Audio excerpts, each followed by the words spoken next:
talking without this one. Has everyone had an opportunity to read our minutes from October 15th? Were there any adjustments or edits that need to be made or changes? Okay, no, I'd like to move for approval of those minutes. All right, all in favor? Is it okay, aye. And all opposed? Oh, I'm sorry, say left. Would you like me to do that? Say nay. I don't like left. All right, no nays. Then I'd like for those minutes then to be approved. If you will all look at your screen, we've got our financial summary, and Mr. Tim Walker is going to present that. Well, good morning, everyone. And we're going to start with our normal slides here. Here is the high-level update for the month. Everyone can see our revenue came in at $13 million, which was unfavorable to budget by about $500,000.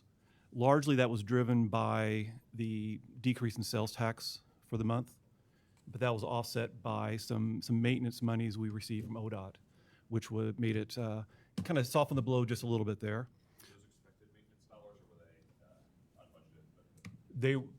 We have a part of them are budgeted in December. This was something that was budgeted for last year. Okay. And so we brought it in. It's a two-part payment. Okay, cool. So we had the second half this time. Thanks. Our expenses were favorable to budget by about $371,000. A lot of that's just the timing with the spend we have. Netting those two together, you can see we had a deficit of about $500,000, which really wasn't too far off from the original budget. So we missed it by about $96,000. And as always, I get to kind of steal some of the thunder from the ridership folks. But we came in at 1.4 million riders, which was a great month. And just kind of put that in perspective, I was looking back at some of my numbers. In January, we were under 1 million. So going from 1 million in January to 1.4 million is quite an accomplishment for the team. And they're going to be covering this a little bit more in the ridership update later on. Is it best since 2017, Daryl? Yeah. Some good news there. Pretty sure it's best ridership month we've had since 2017. And so now we'll kind of go through some of the more details on the revenue. Operating revenue was favorable to budget, about like $15,000, basically spot on. Non-transportation was $1.2 million, and that was favorable to the budget as well.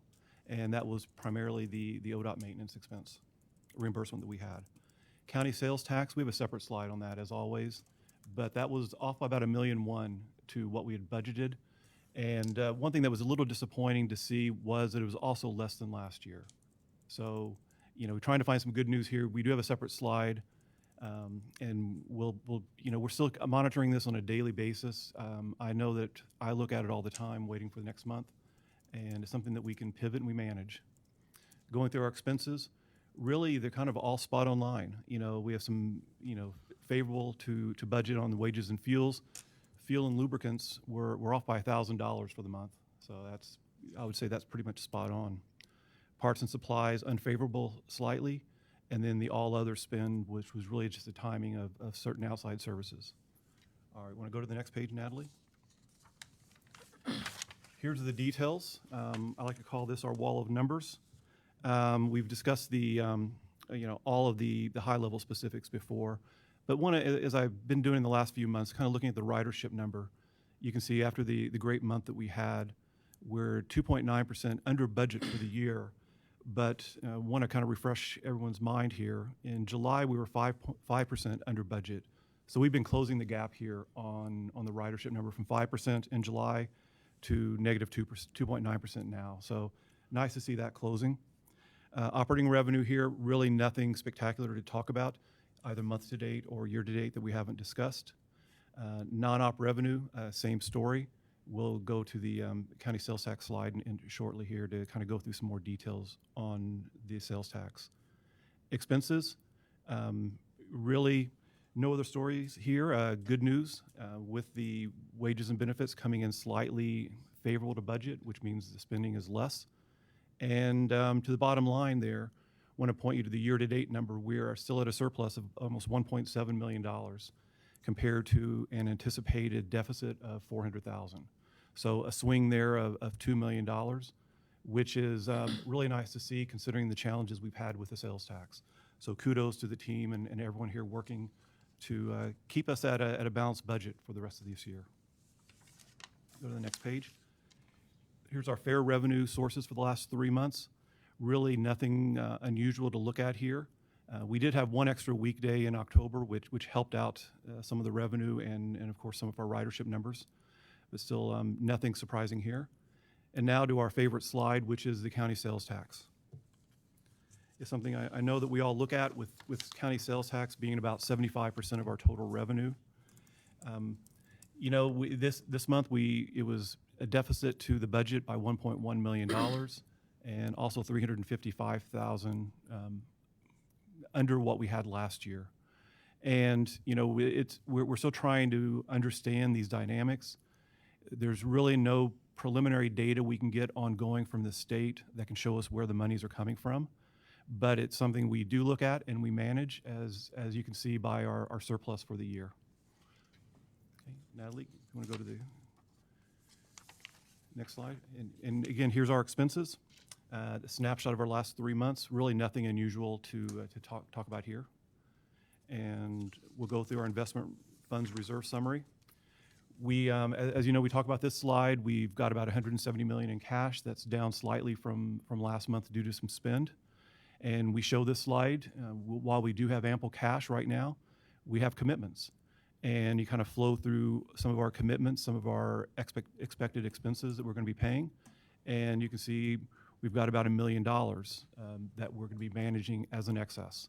But this is something that does change all the time. And we are keeping a close eye on this now and basically every day. We track our spend. And we just don't want to get comfortable saying we have $170 million. Go to the, and that's all we have here. Any questions? Pete, I believe I know the answer to this. The future BRT capital match, that is for the 2, correct? Correct. Not the 4. Okay, that's what I thought. Thank you, Pete. Any other questions? I have one. Yep. On your fuel, when you purchase your fuel, do you purchase it in bulk from just one company, or do you put it out for bid? We have multiple vendors, and I don't know. We put it out for bid. We put out for bid, but we have multiple vendors on there. Greg? Yeah, but if you Yes, we put. one and said, look, we'll deal with you exclusively, like I used to with my trucking company, you'd be surprised how that fuel would drop. Will and Mr. Edmondson is stepping up. I'm sorry, I didn't hear the comment. I said, when I ran my trucking company, we had multiple vendors for fuel, okay? Then I went to one of them, I said, look, I'll buy all my fuel from you. I was stunned how they lowered it on a 3-year contract. It went from, say it's $3 a gallon, for the sake of example, to $1.50 a gallon on a 3-year contract. And it couldn't rise above that. Even if their prices went up, mine stayed down. You do anything like that? So we're first of all, we're required to openly compete all contracts over $100,000. Currently, the way our fuel program is set up is we run a competition every quarter. To answer the question of whether or not we could extend that beyond a single quarter award, it's always possible. What we have found is the volume of fuel that we buy has not been sufficient enough to sustain significantly low contract prices beyond about a year in length. Okay, I see what you're saying. Okay. And you being a public entity, you pretty much can't, I was private, you're public, so it's a little bit different, I understand that. But quarter to quarter, you really couldn't extend it because of what you were saying before? We can extend it out to about a year. After a year, most of the fuel vendors that we deal with, based on the volume that we purchase on an annual basis, the volume isn't significant enough for vendors to express an interest beyond locking their price in for out about a year. Okay. Anything beyond that, vendors just don't respond. All right, thank you. All right. Thank you, John. Thank you, Greg. Are you saying that you're going to add to your wall of numbers by putting a month-over-month delta on the year-to-date numbers? Because for the past several months, you've been noting the trend on that. And it's interesting. It's something that we haven't always looked at in the past, and now you have me looking at it too and wanting that number. We can talk about that, Mr. Etheridge, but I do have my own wall of numbers that I keep myself. And here is my wall of numbers that I Yes. look at. So it's something for us to talk about. Thank you. So I have one question on the prior years plus past year or current year open projects. It seems like that number has been roughly constant, and we've talked a couple times about the backlog and the projects that have been open for a really long time. Have we seen any action on those in the past, call it 3 to 6 months after we started talking about it? We have, it's a moving piece. Things go in, things come out. I think you'll see like the local match, the 13.8 million on your screen. That's down from, call it 20 million last month. So we do have, but monies are constantly going in and out of that. Right. Yeah, I was more asking about the 100% local projects. So what we should probably do, because yes, there are new projects and there are projects that are being completed. At one of our planning and ops meetings, we'll bring in some of those projects. I was out at Access yesterday, and the tank project for gasoline is just about done. And there are some projects that have been finished, and they're really nice looking. So we'll get a list of those, and we'll bring them. Thank you for asking. Yeah, and maybe Asking that question. this may not be the right ask, but thinking about what's like the average weighted length of, or the average length of the projects open. Yeah. So that way we can get like a quick snapshot of, in every 6 months, is it trending down by half a month or something? Okay. Is that list of the infrastructure projects, or is that specifically Metro? Metro. Okay. Metro So capital I'm interested in projects. both. okay. Okay. So that's what I thought. Because there have been things that have been open for a while on both. Yes. Yes. Okay.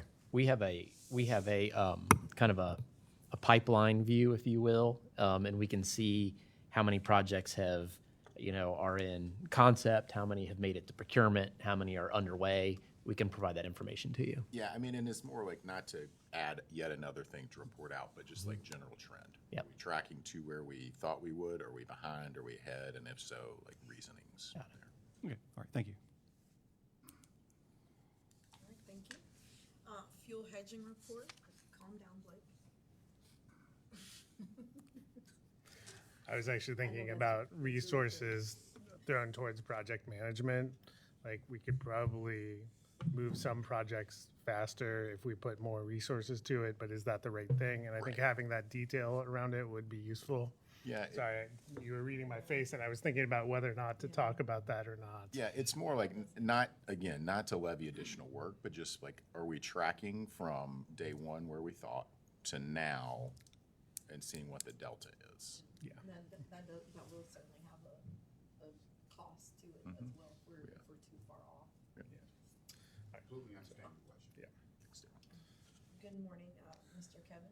Good morning, everyone. So this is the fuel hedging report for 2024 through the end of October. And over the last 3 months since we last talked, we have seen market prices continue to drop. At the end of July, we were at a $2.59 per gallon cost. At the end of October, we are now at $2.52. And more than that, in that quarter, our cost per fuel over those 3 months was $2.36 a gallon, which is the lowest I've seen in the last 2 years so far, lowest quarterly average that I've seen.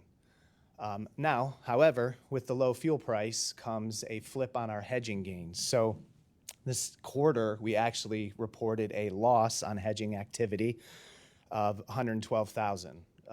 So you can see from 220 or 117,000, from 222 back in July, positive to positive 105. So this month, based on the low market prices, our hedges have flipped. However, still positive for the year, and that takes our net cost per gallon down to $2.48, which is slightly favorable to budget. However, with some unfavorable volumes, we are slightly off on the bottom line for fuel of 1.8%. So still very close. Any questions on that section? I know no one likes to see hedging losses, but it happens. I had lunch with Craig on Friday, so I've got lots of questions. I'm just kidding. I think many of us were thinking of a Craig joke here. Could you make sure this is part of the public record, so could you take it and make sure you review it with him? Okay, thank you so much. Looking forward, so for the remainder of 2024, we're of course fully hedged. Unfortunately, $2.70 a gallon, which is high, which means that those hedging losses will continue for the last couple months. Good news, after 2024, we're in some pretty favorable positions. 2025, we're at an average of 241. It starts off high and drops pretty significantly to the end of the year.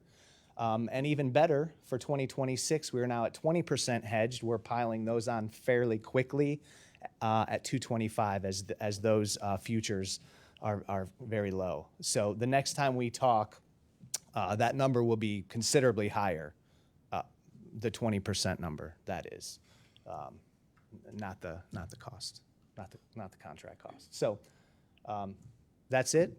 Any questions, comments, concerns? All right, thank you. We have an investment funds report from Mr. Walker. Is that action item? I'm not on here, but.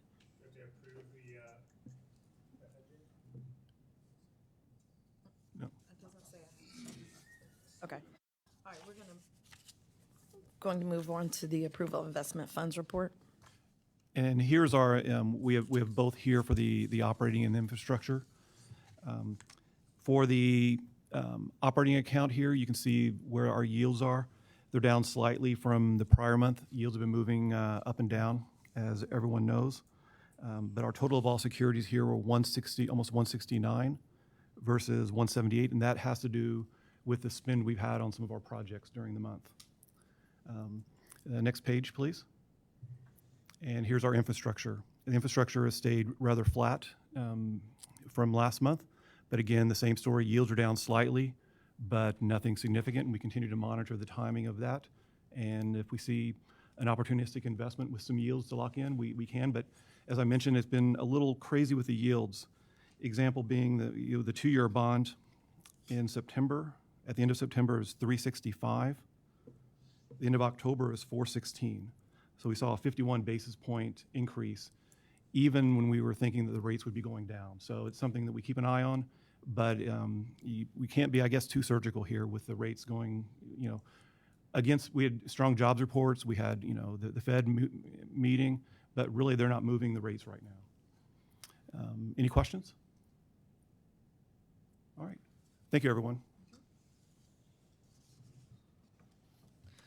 Would there like to be a move to approve the investment of funds report? Second. Or that? All in favor? Aye. Aye. Aye. All opposed? All right, we will go ahead and approve that. We've got next our proposed resolution. We have property and general liability. Ms. Julie Beard. And Ms. Beard cannot be here today, so I'll cover it for you. This is a standard renewal that we have with the risk transit pool of the state of Ohio. This is a not to exceed figures that we're looking at here.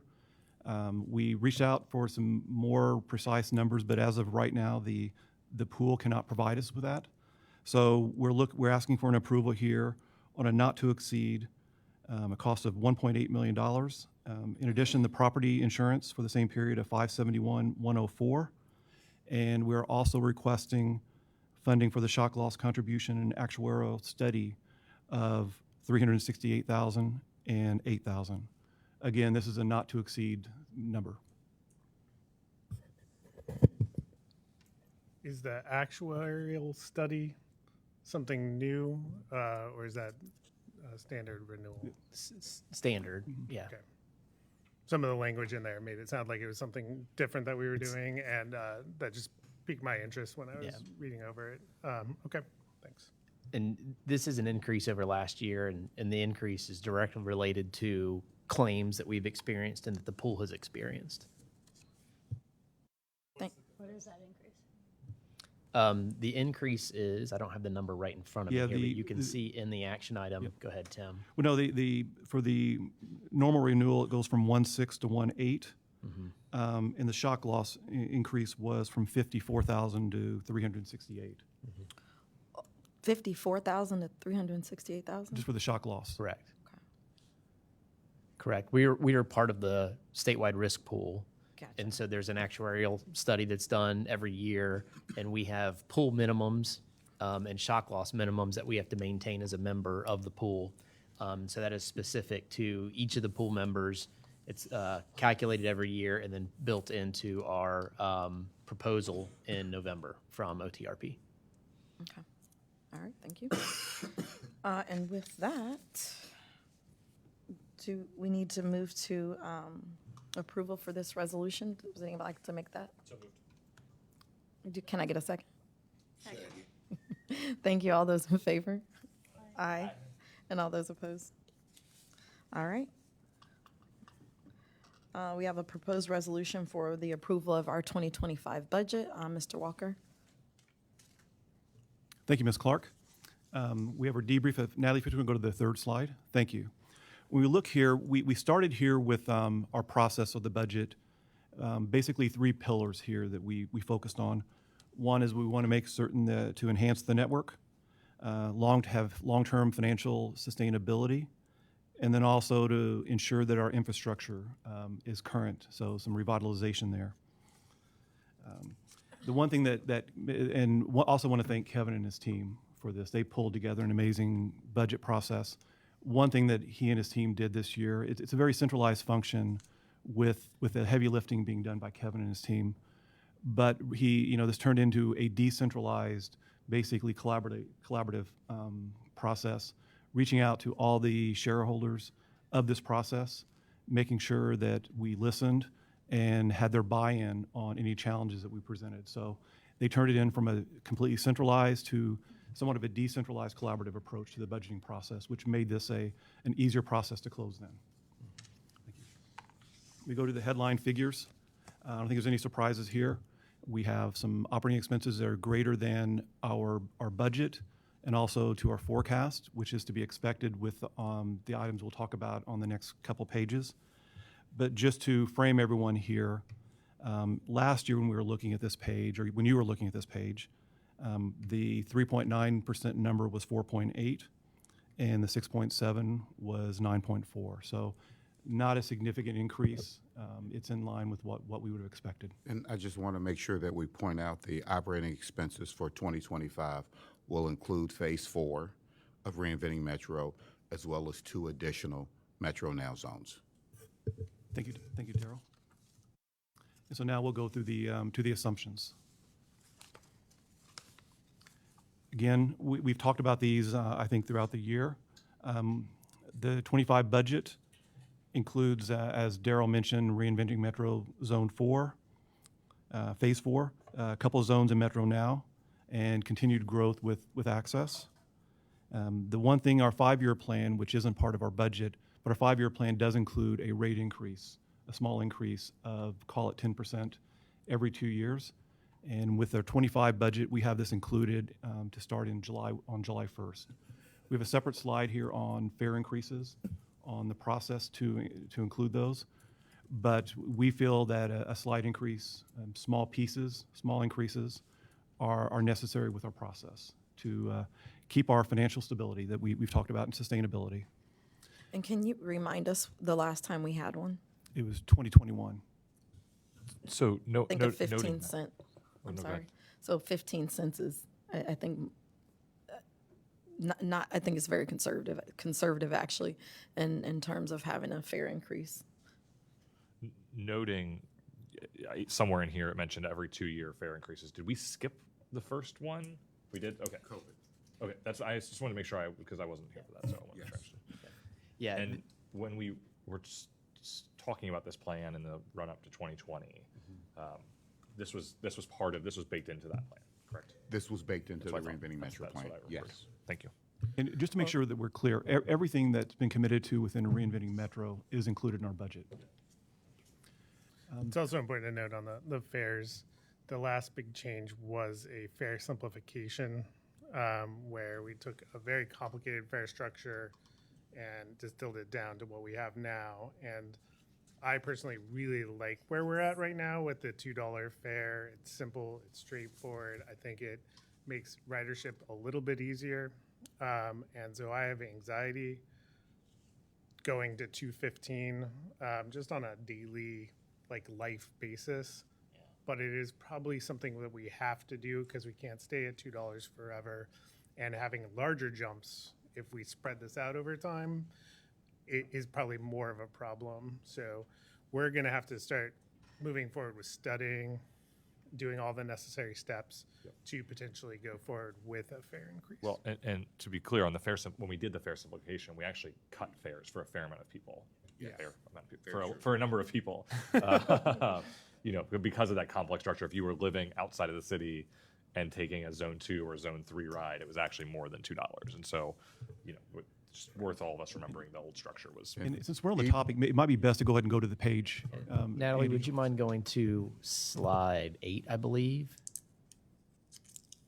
Next slide. Go Slide 9. 9. There we go. We go.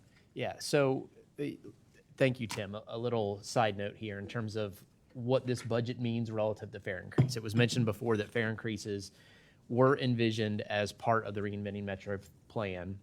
You know, our planning and development folks will tell you that small, regular increases in fare over time will keep that passenger revenue line item healthy for our budget and also have a negligible impact on ridership, right?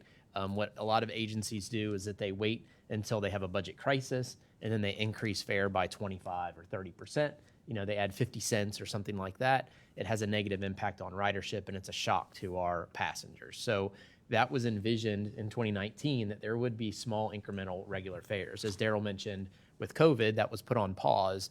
But as we look through our 5-year and 10-year financial plan, if we don't want that line item of revenue to dry up, we have to do these regular increases. The budget expects that to happen in July, right? But the budget isn't an action that says it will happen in July. It starts it starts staff down the path of doing the detailed analysis, bringing back recommendations to the board.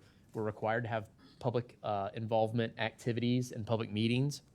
We're also required to do federal Title VI analysis and so on and so forth. So having this built into the budget lets the board direct staff to begin the process of exploring that fare increase. That's why we have envisioned it going into effect in July as opposed to January, because there is due diligence that has to be done.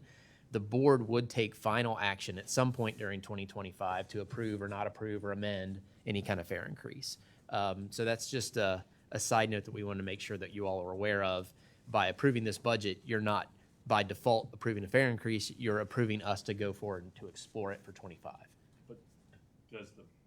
Does the budget incorporate the revenue? Yes, it does. It does, starting in July. That's what I thought. Okay, Starting in July, with the understanding that, you know, because it is in July, we have time to do that due diligence, and we also have time to pivot, you know, if there's a different direction. Yep. I really like our process in terms of how we're implementing this. This is not a surprise to our riders. I think we're doing it, you know, in a very respectful manner, making sure that we get the public input and that we're kind of slow walking it, so to speak. It's got enough time for folks to react or respond, and then we know that's going to be something to look forward to for the next 2 years. So I really like how that's all been considered and how it's already been, you know, baked into this budget, and hopefully we'll see the results of that too by the end of next year. May I ask a question? Did you do a study? Is 10% going to be enough? I guess time will tell once we do that analysis. See, that's where I have a problem. Time will tell. Either you, I'm sorry, I come from a transportation business also, how I did mine. We did it every year. And we used to do it that way years ago. Well, we'll hope it's enough. It's never enough. Take it from somebody that knows after 53 years. 10% ain't going to cut the mustard. Flat telling you. And 2 years from now, you're going to come back here and say, no, time didn't tell. Wasn't too good to us. I think what you have to do is really study that 10% and say, okay, is 10%, what's it really going to bring? Because you look at your bottom figure there, 4 years ago it went up 21%, right? All right, you go the next 4 years, you're at 20%, you're still 1% behind. And we're 1% behind after 4 years, that's actually 5%. And they add tax and inflation on top of that, it's more like 10%. 10% isn't going to be enough. That's just my personal opinion. It may be, but from past experience, I can tell you, it ain't going to fly. So I had kind of the same thought, and then I did the math, and, you know, kind of Andy and Tim led me through it. Revenue is only about, or fare revenue is only about 10% of the total budget. So we do a 10% increase. That works out to 0.5% on average each year. When you factor that in with their sales tax forecast, that 3% is what tracks to the budget forecast they have. Because I was thinking the same thing, like it's not enough. They'll pull different levers, but I think that kind of the math, 2.5 plus 0.5% gets to 3%, which does take the budget to where it needs to be. Yeah, but I think another thing you have to consider is the other costs going into the operation of the whole system. So what's off the top of your head, what's the three most expensive things that we have in this operation? Is it personnel? Is it the buses? Is it Wages, fuel? fringes, and fuel. The number one expense we have are wages. Then the second one would be benefits, and then we would have fuel. And- Capital expenses would be as well. The one thing when we look at to kind of piggyback on the previous comment, I think we will do the study on the fare increase, but it's not a huge number. Unlike if this was a top line revenue number that we were solely sufficient and solely responsible for driving. I think we would be looking at this in a different lens. But, to kind of frame this, this increase we're looking at, this 10% increase, is call it $1.5 million a year. 15%. It's about $1.5 million annualized, so it's not a significant number, but it's something that we feel is necessary when you compound that fare increase, a couple times. But it So- will be part of the study. So what will happen is we begin to do the study and whatnot, all of that will come back to the board, and the board will make the decision on what percentage increase that we actually do. But we'll do the due diligence and bring that all back to this board. All right, thank you. Now if we would- I'll note that a lot of agencies are going in a different direction. So there's activity all over the place on fares. This is a kind of moderate, normal approach, and I feel like it's a good approach for us right now. I've been very tempted by the lowering the fare option, but there's a lot of risk there, and I feel like this is the stable approach moving forward for this system. I know go ahead, Neil. Sorry, what is that other agencies are going in different directions? What are those? Eliminate Okay, okay. There are also agencies Different direction. that, For sure, a different direction. there are also agencies that are having fare increases every year and not 10%, 25%. There's one agency that's raising fares twice next year. Can you just? I know obviously we're going to have a much more detailed conversation about this before we vote on it, but I only recently understood what account-based ticketing was and how that impacts riders. Could you do like the 101 on that? Because I do think that's going to matter for us as we think about what the actual impact on people's pocketbooks are versus the rate. Yeah, so the second to last bullet on this slide talks about account-based ticketing. And right now, what we know is that we have our single ride fare of $2, and then we have things like passes. We have a day pass, and a day pass is $5, right? It's $4, excuse me. And what we have is a lot of people, and then we have also monthly passes, right? When people use the system, especially people who are heavily dependent upon cash, they don't get the advantage of those monthly passes because they're pay as they go, right? So they may spend way more than $80 in a month because they don't have $80 at one time to buy the monthly pass. With account-based ticketing, either through your phone or through a smart card, if you don't have a mobile phone, you have an account. And it's a pay-as-you-go program. And when you hit that $4 for the day, you're done paying fare for the day. You get the advantage of the pass, even though you didn't have the cash up front. When you hit $80 in a given 30-day period, you are granted a monthly pass to finish that rolling 30 days. So it's a way for folks who, again, don't have all that cash at one time to see discounts in the system that they're not seeing today. And that will be part of the analysis because we've assumed in the budget there's a very small reduction in overall revenue associated with account-based ticketing that's been baked into our projections. But then when you raise the base up, it's an overall increase in revenue to the system. So account-based ticketing is a project that we're working on rolling out in the first half of 2025. And we may do it in conjunction with the fare increase to provide those discounts. The timing of that is still to be determined. Thanks. That's helpful. there's some other benefits to that too, moving more and more people away from cash. Yes. And that's good for the system. So, As well as boarding speed. yeah, so there's several wins that go along with that. With what we anticipate, at least I anticipate, it's a very low loss of revenue. Yeah. Will this analysis include looking at all the fares, like monthly fares, and just not this single ticket? Okay, good. Thanks. When do you think that analysis will be ready for review? If the board approves this budget, we would start in Q1, beginning all that analysis with the target of having the fare increase implemented in July, right? So I would imagine that in Q1, we'll begin to do the analysis, have that wrapped up by the end of the first quarter, so we can do the public involvement and all of those things. So if indeed the decision is to implement it, we're ready to implement in the second half of the fiscal year. And Natalie, in the interest of time, let's just go back to page 8. The previous pages have our assumptions that I'm sure you guys have read about we talked about the revenue assumptions and then the expense assumptions. But you want to go back? Okay, let's go back. So go back to page 6.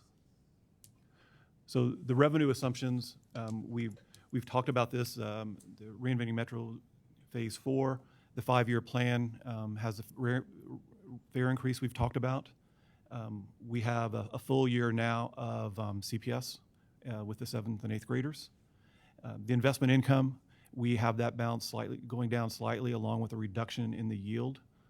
And the sales tax projection is spot on with what the UC economists have for us. We think that's the best approach using the experts, and we'll be dusting that off every couple of months with the UC to get a revised estimate. It was initially 5%, and then they lowered it down to call it 2.5%. And you go out the several years, it ranges between 2 and 2.5% in the out years. We also have some grant funds that are being returned. Go to the expense assumptions. Next page. These have the wages are with our CBA. We have a vacancy rate in here. Medical rates are in line with what previously we've talked about. We're also going to be challenging some of our expenses on overtime with the group. Fuel expense is going to be based on our utilization and our price that we have built in here. And the other expenses, parts and supplies, we're kind of putting those in as we've normally done with our process.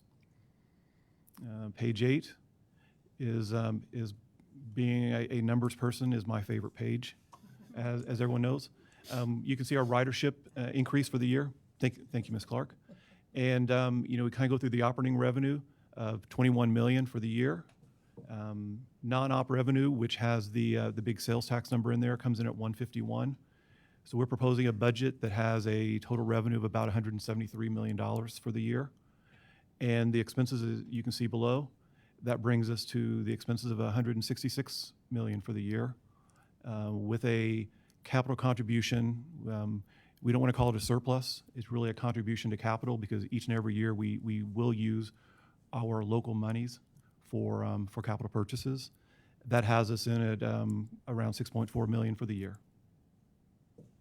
Is that what you use to upgrade any of our sites? As far as Most of the, Item do you use? yes, Is and that most the- of that is to replace buses as well. Okay, but I'm saying upgrade the physical Yes. facility itself. yes, it's all in there. Yes. And that would also take care of the new one we're talking about. Yes, Okay, as well as purchase buses. all right, but that And would that's come the out of biggest piece that of line, that. that 6 point, Yes, okay. yes. Can you help me understand what the? Oh, never mind. Right, so, absolutely. So we don't want to necessarily look at this as so much a surplus because it's already earmarked. Yes, it is That's not a where- surplus. Yeah, that's where I wanted to go. Yes. Was any of it earmarked? Then why would we call it a surplus if it's earmarked? Because what that implies, we have extra money to do That- extra stuff. That's why it says operating contribution. It's our contribution to our capital. And It Ms. Robinson, is definitely not a surplus. Okay. and that's the Can you reason- Be real clear yeah. about that? yes, ma'am, Ms. Robinson, that's the reason why we do have our investment reserve summary and our commitments. We show the our starting cash and what commitments we have for that spend. So to highlight that as well. But again, we look at this internally as not extra money, it's money to fund our capital. And I guess because we look at it internally, this becomes a public document. So how do we rename it or do we call it something else? I Because- agree with Gwen. It's just a capital investment, Right. and that sounds different than an Right, it sounds operating different. 'Cause contribution. when you use the term Then it becomes a line surplus item. in this environment, it's like we're really floating. And does the board believe that, or committee believe that we should rename this operating capital contribution? I like what you just said. Okay, can I get a second? I understand a little bit because we're going to talk about the capital budget, and I like to understand sort of how these two things link together. I think that would be helpful. Okay. I agree that like it is convoluted in terms of how it's named right now. But as I'm sort of like flipping ahead to capital slides, I'm trying to understand how these dollars flow into the 2025 capital plan and what's happening. So maybe we can talk through that. I mean, there could even be an asterisk I would also provided on there. Add, we're replacing things that have either depreciated out Right. or we're investing in Yeah. new things that we need. And, I think that gets to Gwen's point. That is an investment, so we title it differently, and I think that makes sense. But to your point, what is the need? It's not just the money that we have left over. There is another need, and we rack and stack appropriately with the money that we have. I think that's what you're getting at. Yes. Yep. I think when I think about how transit funding works, and we're required to have an operating budget, and there's all the accounting principles and all those things that manage your operating budget. That capital contribution after all the expenses are paid is essentially local match for federal projects, right? Most of what you see in the capital budget in 23, 24, and 25 is a backlog of capital projects that needed to be done, that have started to be done post issue 7. The capital budget doesn't include projects moving forward, right? So every year, when all of the projects that are in the 23, 24, 25 capital budget are captured in the report that we provide with the financial statement, right? All those local commitments and federal projects and all those things, those are all captured. So everything that you've heard about in terms of, the access facility or improvements at some of the garages, 2023, 2024, 2025 bus replacement, those are captured in that snapshot. You have to balance your operating budget to have capital contribution at the end of every year because you're going to need it essentially as an operating cost to replace buses every year forever. So if you create an operating budget that doesn't have a surplus at the end, you're not going to be able to replace all of your buses in a sustainable way forever. So we always have to have that overage at the end of the year. If we don't have that overage, we're setting ourselves up to not be able to replace buses. And we're replacing 25 buses a year, and that's a heavy lift. So that for planning purposes, when we look out 5 years, we like to see that number be around $7 million. That is the sweet spot to make sure that we have the capital match to, at a bare minimum, to replace buses every year. I think that from an economics or an accounting, an accounting standpoint, I think we all understand that those dollars have to be moved forward. I think what Ms. Robinson is more concerned about, and perhaps maybe Pete or Mr. Metz, is that when this goes out as a public document for in layman's terms, how do we just clean it to make sure that they very quickly can look at that line item and not assume that it is a surplus? Yes, we did hear you loud and clear. I do have Next week it'll say capital contribution. I do have a question on the buses. When you replace your buses, how much does bus cost and how do you pay for it? Do you pay the complete number?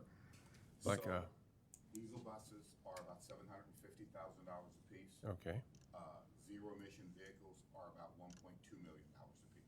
so you finance them. Somewhere between, local is somewhere between 20-25%. We don't finance finance our buses.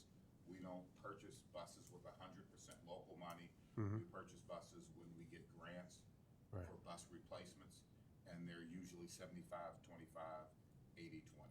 How often Every how many year. buses do you have, and what percentage replace each? We replace 1/12 of our buses every year because a bus has a 12-year lifespan. So every year we replace the buses so that we stay in that sweet spot of average age about 6 years. For the 40-foot, the large buses. The Yes. smaller buses have a shorter useful life. But Access similar vehicles have structures. 5 years. Yes. So, Mr. Simmons, one way to look at it, we have about 300 buses. And so in the private sector, you would look at the grant money as a pseudo loan. So coming from a funding standpoint, the grants that Metro receives for the bus purchases are the equivalent of going out and getting third-party debt. That would be somewhat like an auto loan or mortgage, saying 80% funded, 20% your own equity up front. So that's kind of the way the grants are working. But again, the grants, it's not debt, it's not something we have to repay. Do you see any danger of the federal grants diminishing? There's always a danger, but I guess it's something we always have to constantly be on the lookout for. Okay. So, and it is one of the things that we're planning for right now. We're planning a trip to DC, the very first of the year, to kind of find out where the temperature of the water is. There have been some changes, and we will get on top of whatever those changes are. We will state our case. We're really pleased to say we're one of the transit agencies in this country that's doing very well. We've recaptured our ridership. We're managing our cost. Our cost per ride is significantly lower than a lot of our peers. We've got a really good story to tell, and we're looking forward to telling the story to the new people that will be in D.C. And we're looking forward to going to D.C. first of the year. Thank you. I think for the board, we should pay a lot of attention to the average fleet age, Yes. which is a way of summarizing how many vehicles we have across that time period. We have made massive improvements over the past several years. I think we're in a good spot. John probably could tell us if we're a little bit above or below the target number, but we're right in the zone. And what's important about that too is stabilizes budgets over years so that we don't have large purchases that come every 6 years or something like that. That can be really a problem. The other thing is that if you have really older vehicles, your maintenance costs go up, and so you get yourself in a bit of a hole. So we're in a very good spot compared to where we were several years ago, but it's something you have to take diligently after to make sure we maintain that. And external causes like the question need to be paid attention to closely. You're absolutely right. And now I guess let's move on to the capital budget. Scroll down, Natalie. Keep scrolling. There you go. So when we started our assumptions here, you can kind of see we have fleet replacement for all of our portfolio of buses. Focus on the facility and infrastructure. We talked about that in our operating slides, same as our capital investments. Funding for year 2 of 3 for BRT. And we still have investment in technology. And also we're going to actively pursue any and all grant opportunities to reduce the local match. Next slide, please, Natalie. Here are some details. What Andy had mentioned earlier, we have projects from prior years that are ongoing, haven't started, we're starting. So when we break down our capital budget, so our request for 2025 is about $51 million. That $51 million includes 37 that is a carryover from prior years. And it has different buckets there of the equipment, facilities, infrastructure, things like that. So this is kind of what we're looking for. On the left side, you can kind of see some details that Kevin and his team put together. The funding has for buses, we have the infrastructure, we have $12 million for BRT planning and development. And we have improvements with the electronic signs and bus stop enhancements. We've seen the new bus stop signs there. And the final number is $13.5 million for improvements that includes break rooms, investment for electric charging stations, et cetera. Tim, how should we be thinking about that $51 million? I was trying to go flip back and forth between this and the money we have held in reserves to cover a number of these things. A good chunk of that is covered by the money that's already held. Correct. Yes. So we've got, So I guess one way to look at it. So one way to look at it, the investment reserve summary, we're trying to take a total look of what our commitments are, and those may go on for several years. yeah, This is a snapshot for 2025 only. If we were looking at 2025 and rolling that into our investment summary, you would see available cash to be quite a larger number. But what we want to try to do is Yeah, ground I understand. all the readers to say, we have expenses that are going to be ongoing year after year. Another way to look at this would be of the $51 million in projects here, only $6.5 million of that would be funded out of the contribution to capital for the 2025 budget. The rest of it is funded through the reserve. sure. But we should also be assuming that some of those projects receive federal grants that push down the overall costs. This assumes this is our cost.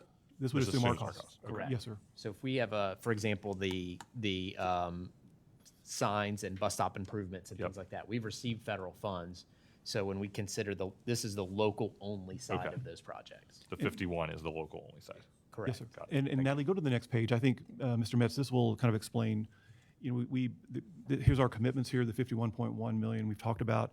And again, I think the third bullet point really does lay out the surplus is to fund capital projects.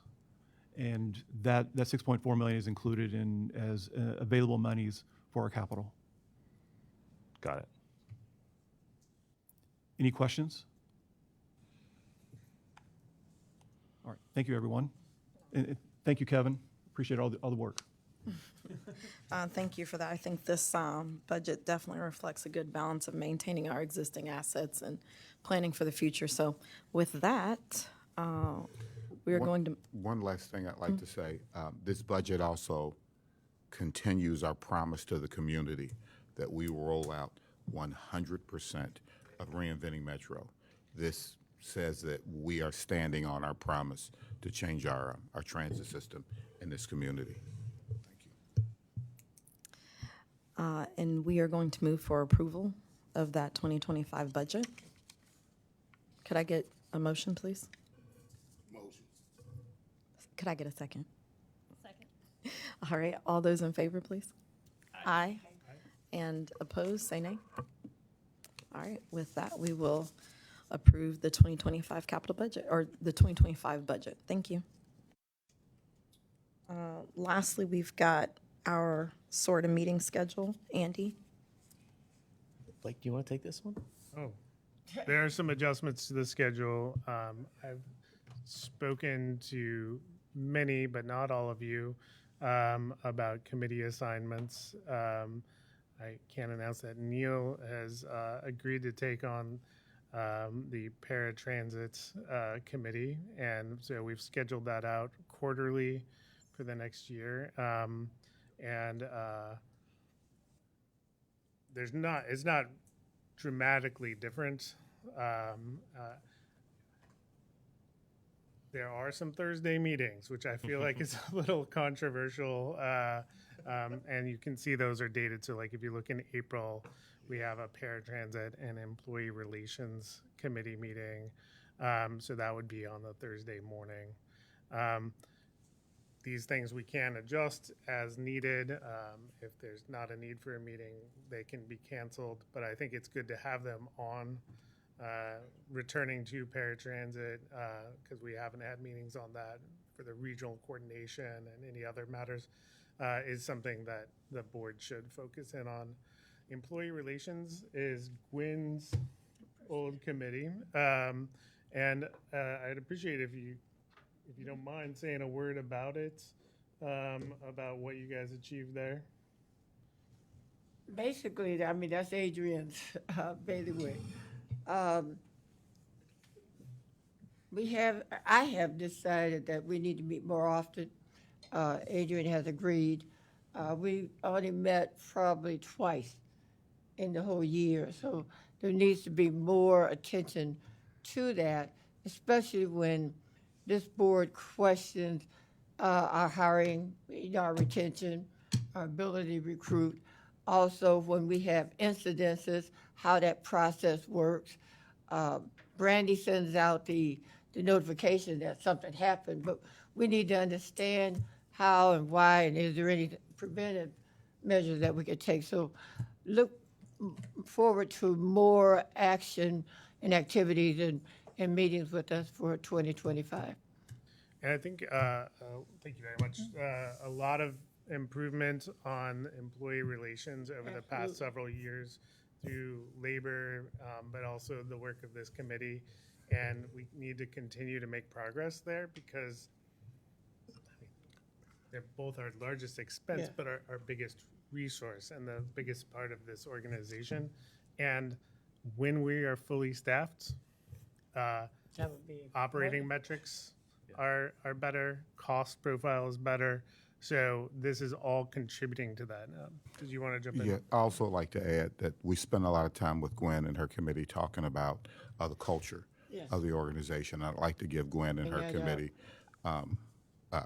pat on the back Yeah. because we have really improved our culture You in this have. organization. You And that have. has a lot to do with Gwen and her committee really, as we dig into, how can we improve the culture of this organization? So There thank was you, a Gwen. lot of events and a lot of activities that included and were specially designed for the employee. Yes. And some of us were able to attend those events. And I think the most telling moment for me was not only the negotiations. I mean, they really went very well for our drivers, but when we had the national representatives come and talk to us about safety and the manner in which our employees spoke, and it just gelled together. For me, that was a telling point that we had moved closer together and understanding the need for serving the community. And in their tone, it was more about service rather than them. So I was moved by how that process and how that event went. So everybody on the board is welcome at every committee meeting. Everything. So as we designate those assignments, it is no way a limitation, but rather an ask that you make sure you attend those. In many years past, we didn't have committee members at some of the meetings. The attendance was very small. I'm super proud of this board because we don't have that problem. You guys are showing up, you're contributing. So less concerned about those committee assignments for that reason, but I think people have made a suggestion like, yes, but you should tell me exactly what I really have to be there for. And so that's what we're trying to do. So that is it. If we can move this forward, you can review it, we can make adjustments if needed before approving next week, but I think it's pretty good. Any further discussion? All right. Well, we will, do you want us to approve this now, or do you want We'll move it to on take, just we'll move move it on to the board? Okay, we'll just move that on to the board. With that, is there any new business to come before the body? Yeah. Oh, it is an action item? Wait, Say yes. Yeah. All right. We need to say yes. Sorry. We need to say yes. Okay. I'll move approval. It's a new style. Move it to the board. Or no. Yeah, no, move it to the board. If I could get a motion for the approval of the meeting schedule. So moved. Second. Thank you so much. We have approved Thank you the very much. meeting schedule to your liking. We do have to designate what's consent agenda and what's not. So, Okay. But We- yeah, okay, I hear you. So why don't we vote? Okay.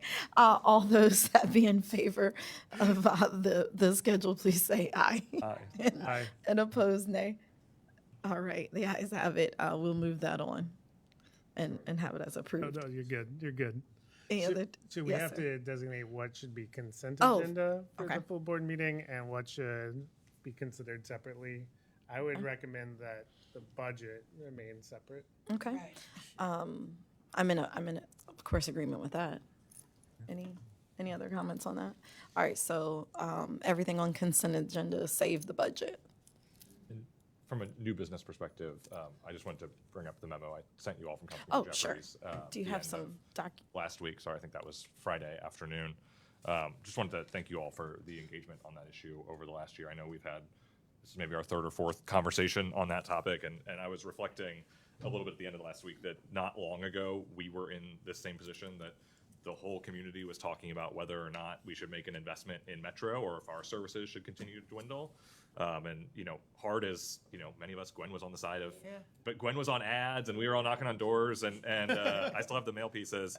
Hard as many of us who were involved in that worked, it was not a sure bet that folks would invest in us and give us the opportunity to do what we've done thanks to the team here. And so, you know, I just was reflecting on that as we came to this conversation and recognizing that while there is a financial ask of this organization to procure first and last mile opportunities with Red Bike and connect our service better to their service and better connect our riders to where they need to go, we also know a thing or two about comebacks and have more to offer than just our finances here, right? And I am hopeful that we can sort of play a part in serving in that role. Just a couple other thoughts, and then I'm happy to, I have a motion here, and I'm happy to have a whole conversation. First and foremost, continuing to implement Reinventing Metro is this organization's first, second, third, fourth priority. That shouldn't change if we make this investment.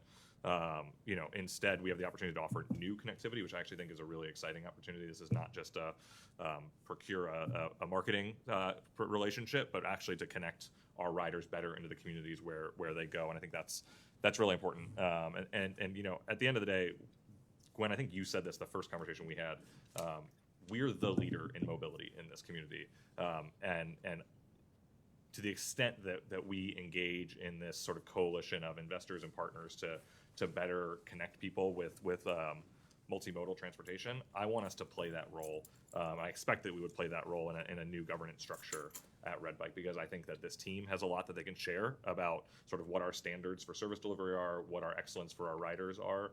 And I think there's real opportunity to, again, not just make a financial contribution, not just procure services, but also really help this organization level up in a way that we have been able to level up over the last 5 years. So I've got a motion here, and then I guess we'll go through normal order and have conversation. But I would move that the Cincinnati Metro commit to $125,000 in funding to procure first last mile opportunities within our footprint and to integrate past usage in alignment with the funding package presented by Councilmember Jeffries' memo that I emailed to all of you each of the next 3 years. Consistent with that memo, I move that Metro's investment be made once a complete funding plan comes together. We are, just by the virtue of how we do our budget, the first organization who's taking up this issue, but we will not be the last. And then I further move that the Metro administration work with the Red Bike leadership and other investors to define its role in a new governing structure for the organization and bring a plan back to this board to update us. Second. And so the process here, we can have a discussion, move this forward, if we decide yes or no. Sorry. But we would put together a full motion for the full board next week. You have a draft, and this could be worked out over the next week. So we should focus on what we would want in that motion, if it is moving forward, and questions about that. So if I may jump in with some of my comments right off the bat. One, I'm a proponent of bikes and multimodal transportation. But I've had severe doubts about working with Red Bike. And a lot of it's around resources, right? So we see a $1.1 million shortfall in the sales tax for 1 month, right? And so talking about funding this in that environment is anxiety producing in the least, because we have a fiduciary responsibility. So that has led me to be reticent of it. But then, you know, I hear you talking, Pete, about the possibility of Red Bike, the taking leadership on multimodal transportation, the possibilities of first mile, last mile, especially around BRT and our transit centers. And not only that, also the connections of bikes and pathways and walkways and infrastructure development that we can do through Infrastructure Bike Row. And it gets me excited a little bit about the possibilities of Red Bike. And then I start to think about how much we're investing. And it's not that much for the possibilities of what it could be. 125,000 over 3 years. It's a considerable amount of money per year. Sorry. It's good to make sure that that's absolutely clear. But to realize that and to realize the transit potential, I think we have to have a strong voice on the Red Bike board, right? And so if we're putting in 25% of the funds, is that right, to the 500,000 and the fares is the 300,000? I would think that we'd want to have a proportional representation on the board. I don't know the size, the count, but if we could put that in there into the motion, that's a requirement. And then also, if there's any change to the funding configuration, like I would want to be able to reconsider. Yeah. Again, you're saying we're moving first.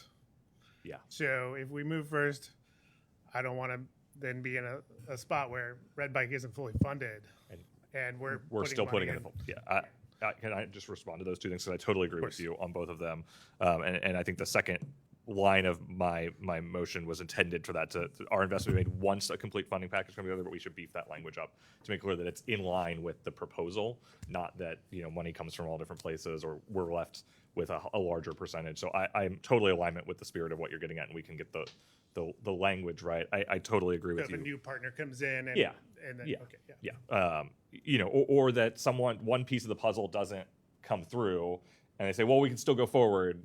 Our goal here is to, the spirit of this investment is to be aligned with this overall strategy laid out by Councilmember Jeffries. And so, I would agree with you that we would want to come back and consider our investment if something changes materially.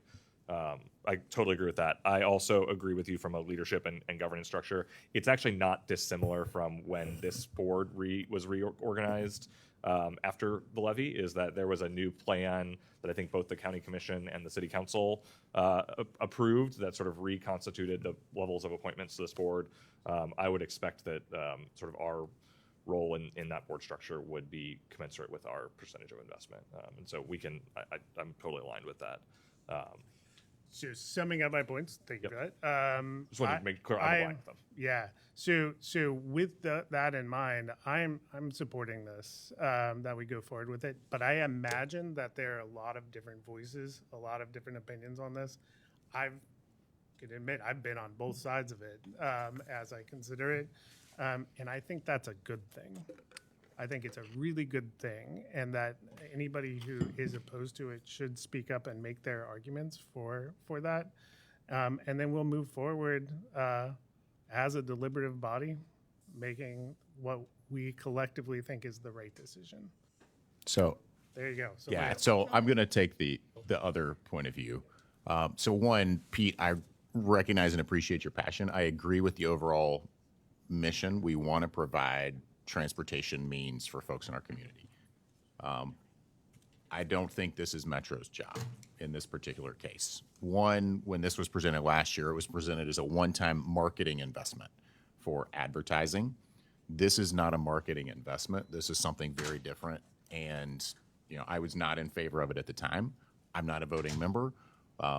But if we think of this investment, it's the equivalent of one full-time person that Metro could hire each year. Is that a lot?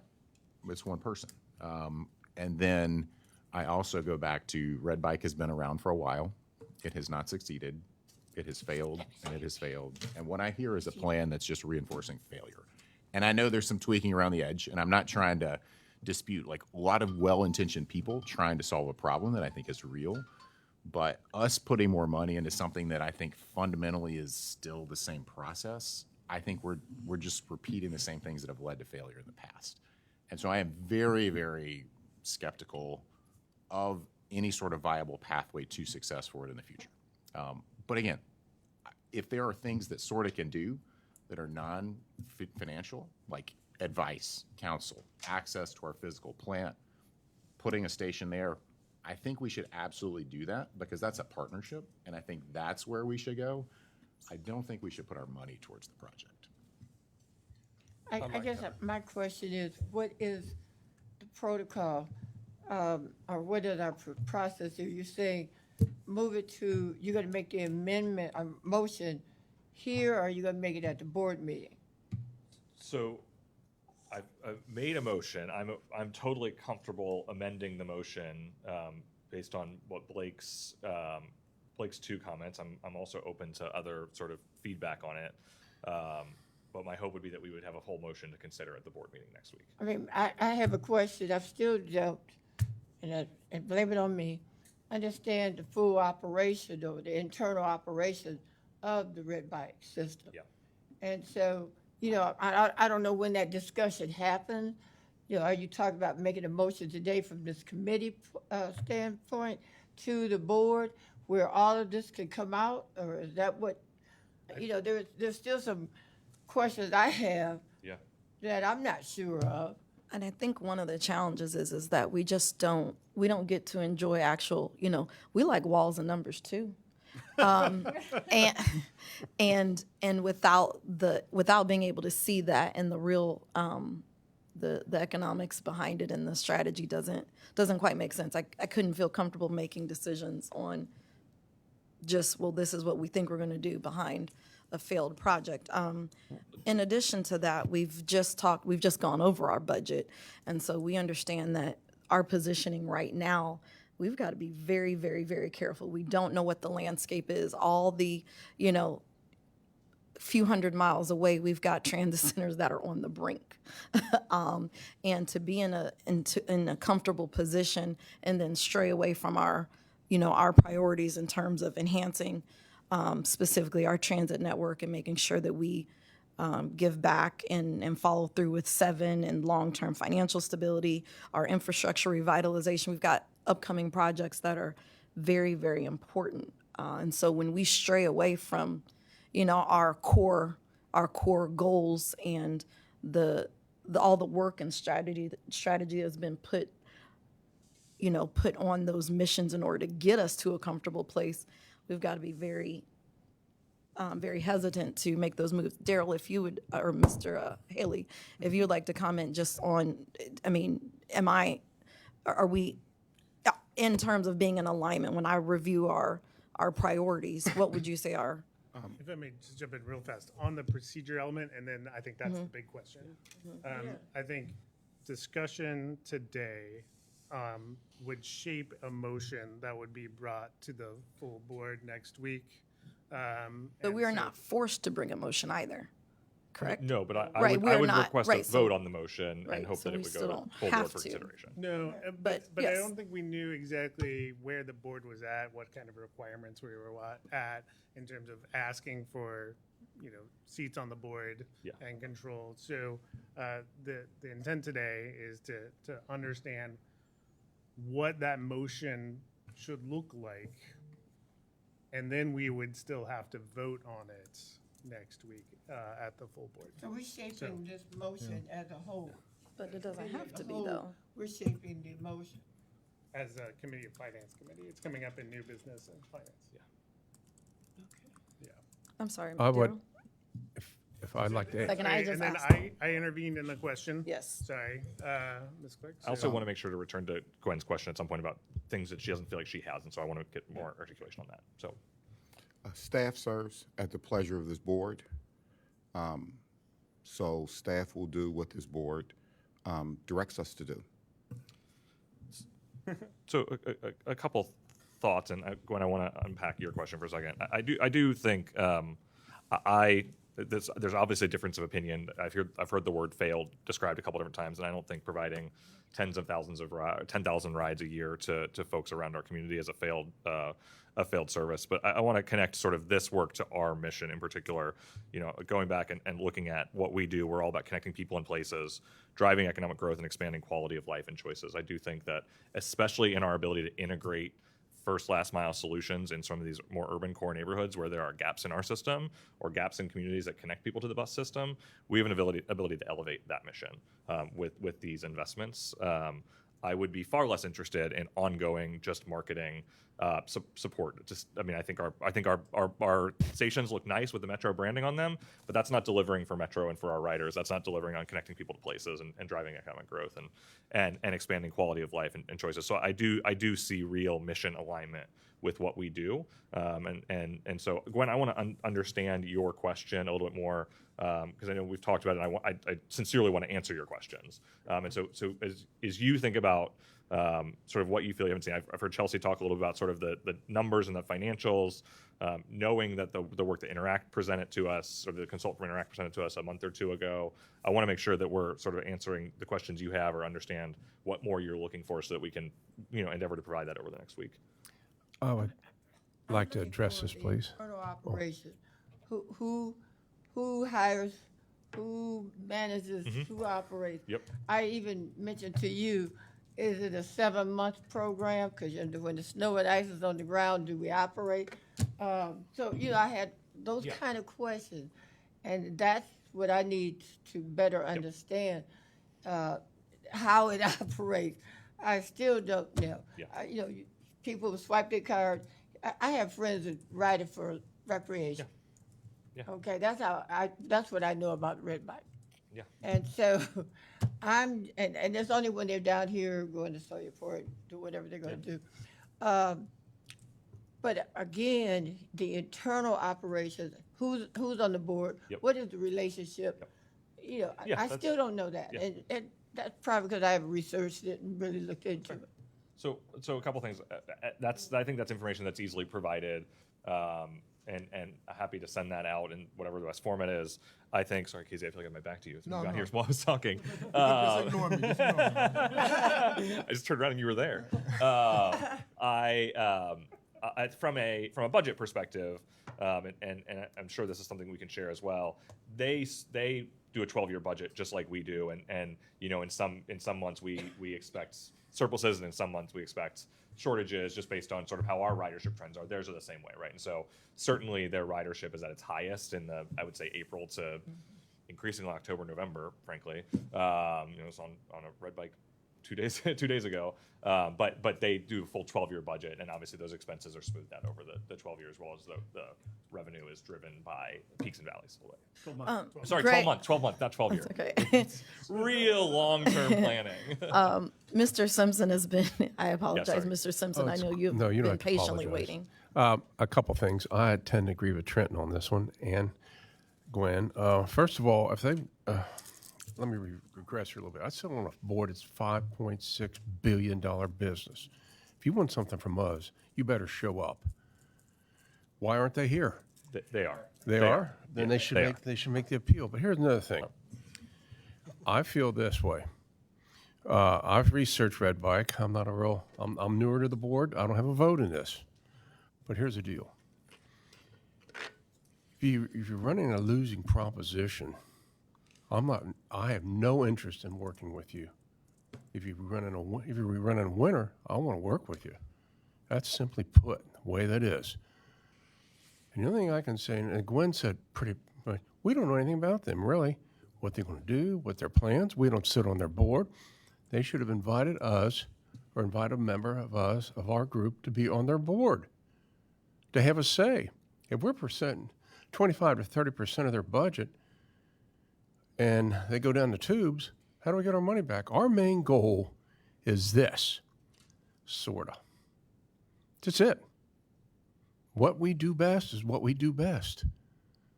If we start investing in other companies, if we do this, I'm going to start a bicycle group up in Milford. I'm going to say, how about $500,000?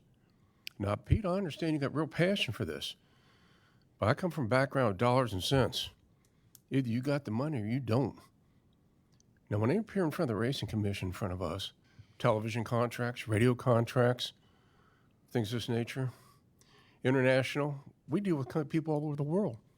If you got a losing proposition, we're not really interested. If you got a winning proposition, we're very interested. It enhances our revenue. How giving them $300,000, $400,000, whatever it is, $125,000, whatever the money is. How does that? How much? Is it? Over 3 $375. years, 125 annually. How do I get it back? That's what I'm saying. You got to get it back. They should say, hey, this is our plan. You should be on our board. We got to say we're presenting 25% of your budget, and I don't have a say. Are you kidding me? That's the way it's done.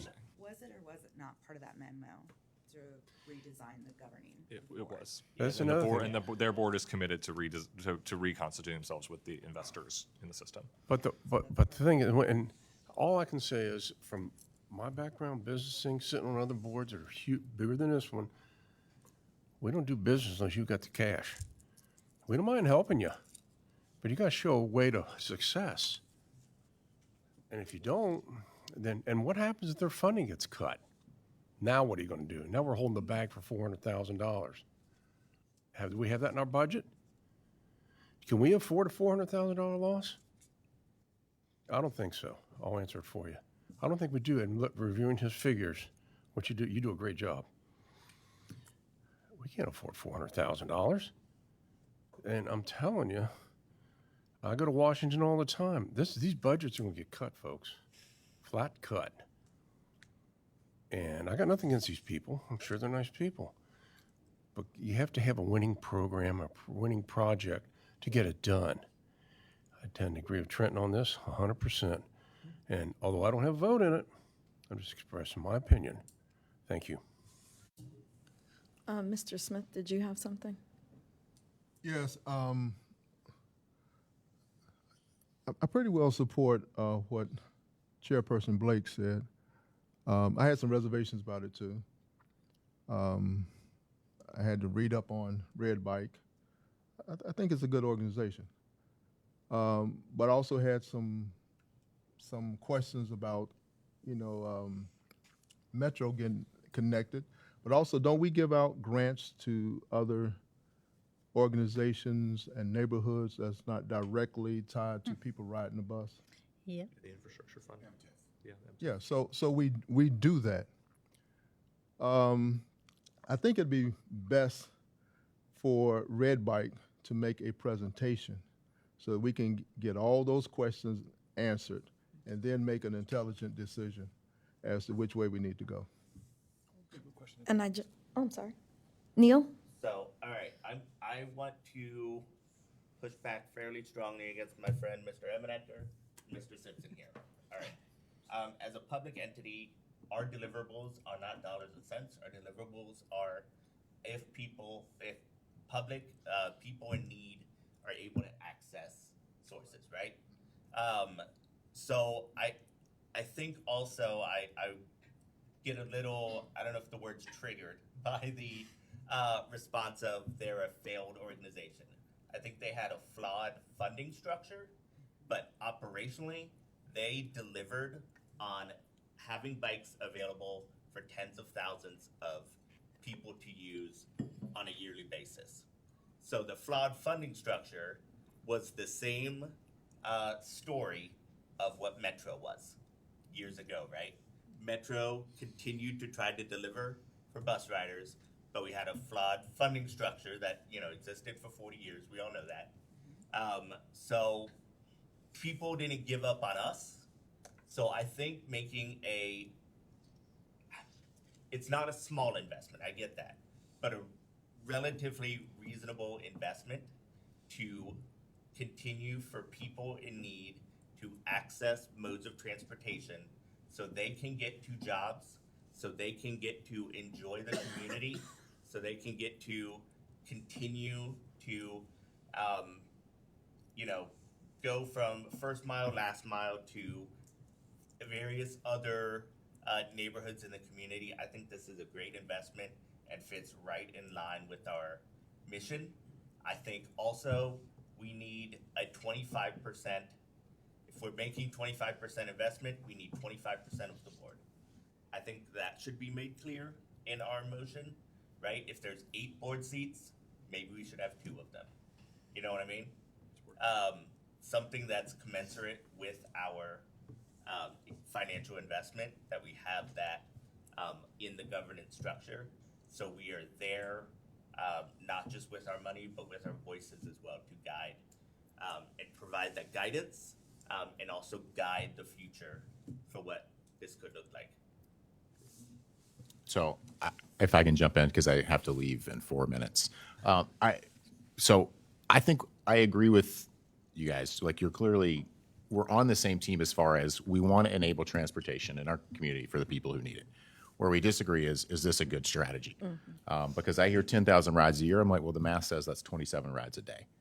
And if we had a line or something like that, we're going to cut it because 27 rides a day is not moving the needle, not in any way. Now, is it for those 27 people? Yes. And I'm not disagreeing with that point at all. But are there more effective ways that we can use our resources, which are limited in funding and manpower and time? I think so. And that's maybe my bigger point. This, and again, when we use the word failure, like I understand, it hasn't succeeded like we've wanted it to. And I just hear we hope that it will succeed in the future if we do something slightly different, but like the likelihood of that is very low. And I think that's just the reality. Sorry, go ahead, Sarah. Thank you, Trent. Sarah? Yes, sorry, I'm taking some notes. Okay, one, I have a procedural question. So we're being asked to approve or move forward to the board this funding ask.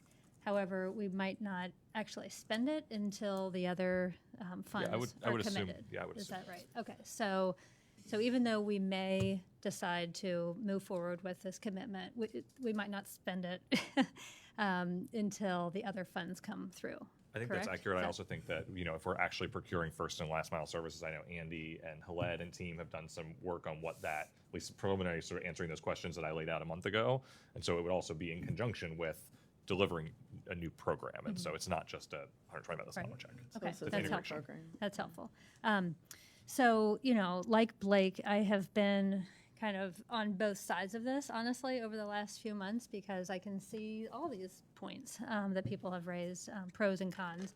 I think for me, it comes down to the fact that building a multimodal transportation system is really, it is the work of SORTA, and we have the opportunity to lead here. I don't see this as we're going in to save a nonprofit organization. That's not what this is about. This is about enhancing the user experience, the community members' experience as they try to navigate the city. I would like some specific examples when we're talking about this first mile, last mile. I think that would really help people understand this more and how it might be more impactful and how it will drive ridership to us. I think that would be really helpful rather than just talking first mile, last mile. What does that specifically look like? And what ideas do we have around that?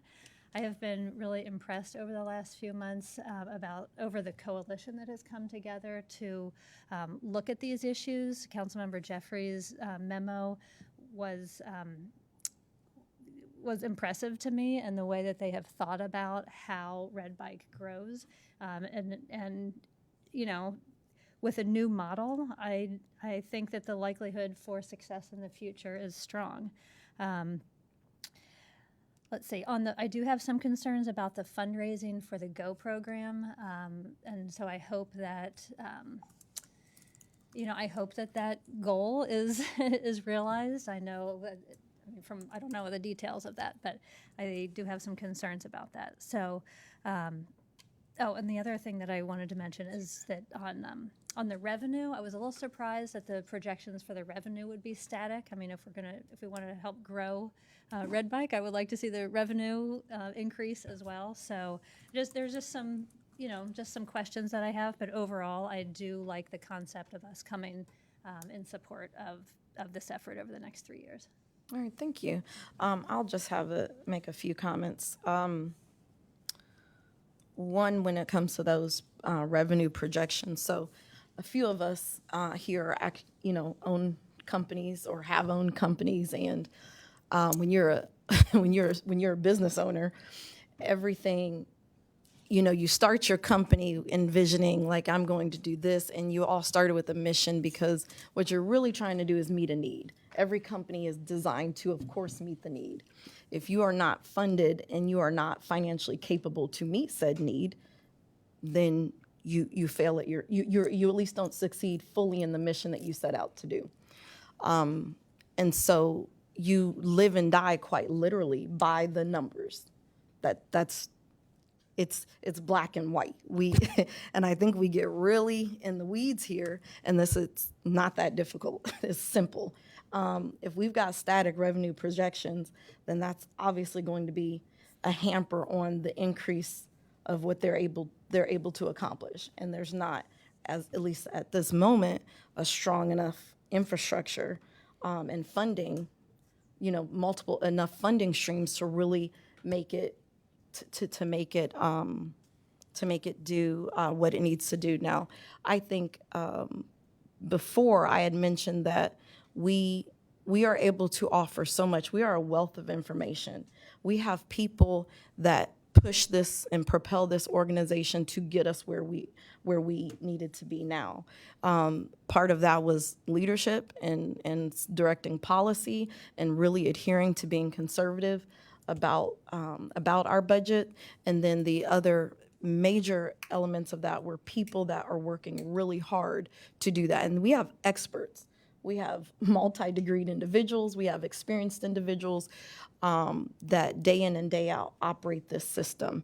And so I had previously said, you know, as a business owner, if I wanted to get a consultant, I'm going to pay top dollar for a consultant so that I can help advance my service, whether it be marketing, whether it be, of course, always getting additional market share, whatever that is. It's going to cost me some money.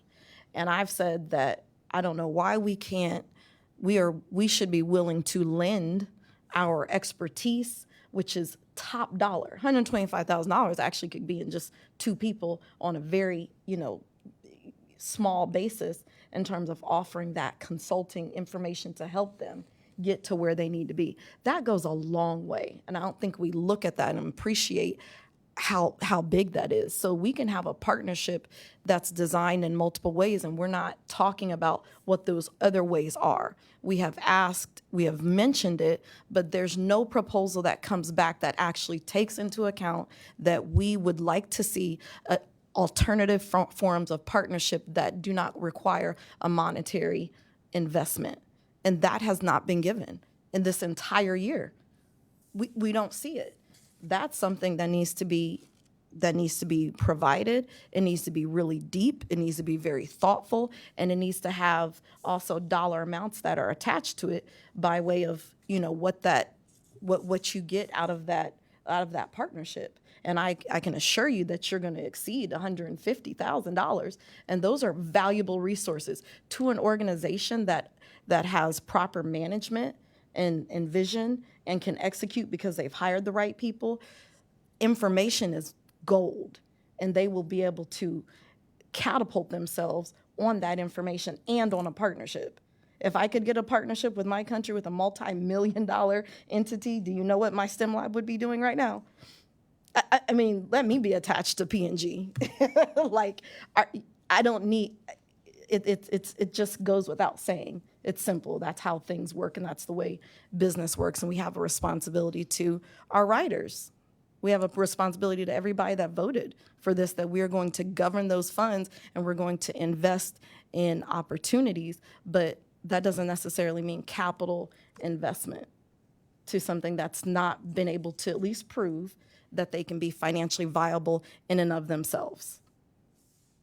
Can I? Not a brilliant financial mind here, but I feel like this is a phase of expansion that isn't that heavy on our of a financial burden in terms of giving, because you just spoke to for our writers. It's almost $500,000. We did $100,000, and then another $375,000 is almost $500,000 that we'd be investing total. Okay, and we just talked about how much it costs per a bus. You know, I'm just looking in comparison to the amount of people that are then served and moving throughout our community and becoming better connected to the rest of the things that we offer. Okay, and then I'm thinking about the benefit that we could see from the many people that use Red Bike for recreation purposes. That is a piece of our ridership that is lower. I see benefits in this, and that's what I'm trying to say. The numbers that we initially saw when it came to recreation, I think it was something under 20% of total ridership. What was it?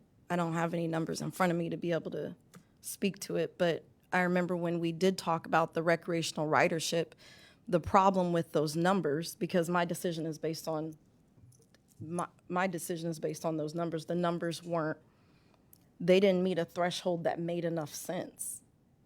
They were. I think I'd like to review those then. They're A couple, if I may. absolutely. A couple things. I want to two things that have come up that I think are worth discussing. One is the revenue number that is, so the $300,000 is laid out in Councilmember Jeffrey's memo. He was being, and I was part of these conversations with him, so I can say we collectively were being trying to be conservative and not trying to get to a position where I think everyone believes that there's growth opportunity, and that memo laid out a number of growth opportunities. That their revenue has been growing modestly, but Mark did not in that memo, I think, to the wall of numbers comment, like that's not a full-fledged 3-year budget.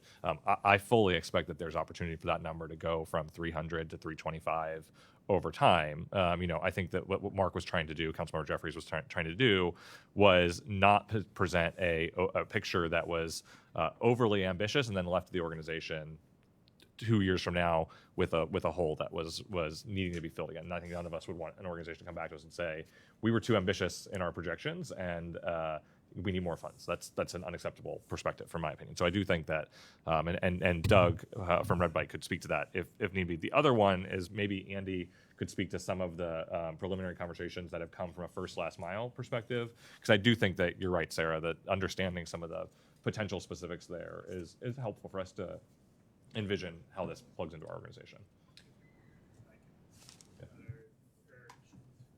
Not so much on the details. I think that you could speak to the details really well, but the concept of the first mile, last mile. So you could take any of our BRT stops as an example, and you could have a large Red Bike station at that BRT stop, and you could have a number of others spaced throughout the community around that BRT spot. Far enough away that riding a bike makes sense, right? But that allows you to get to that station in the surrounding community, ride the bike in, jump on the BRT, get downtown, and vice versa at the end of the day. You can do the same thing with transit centers.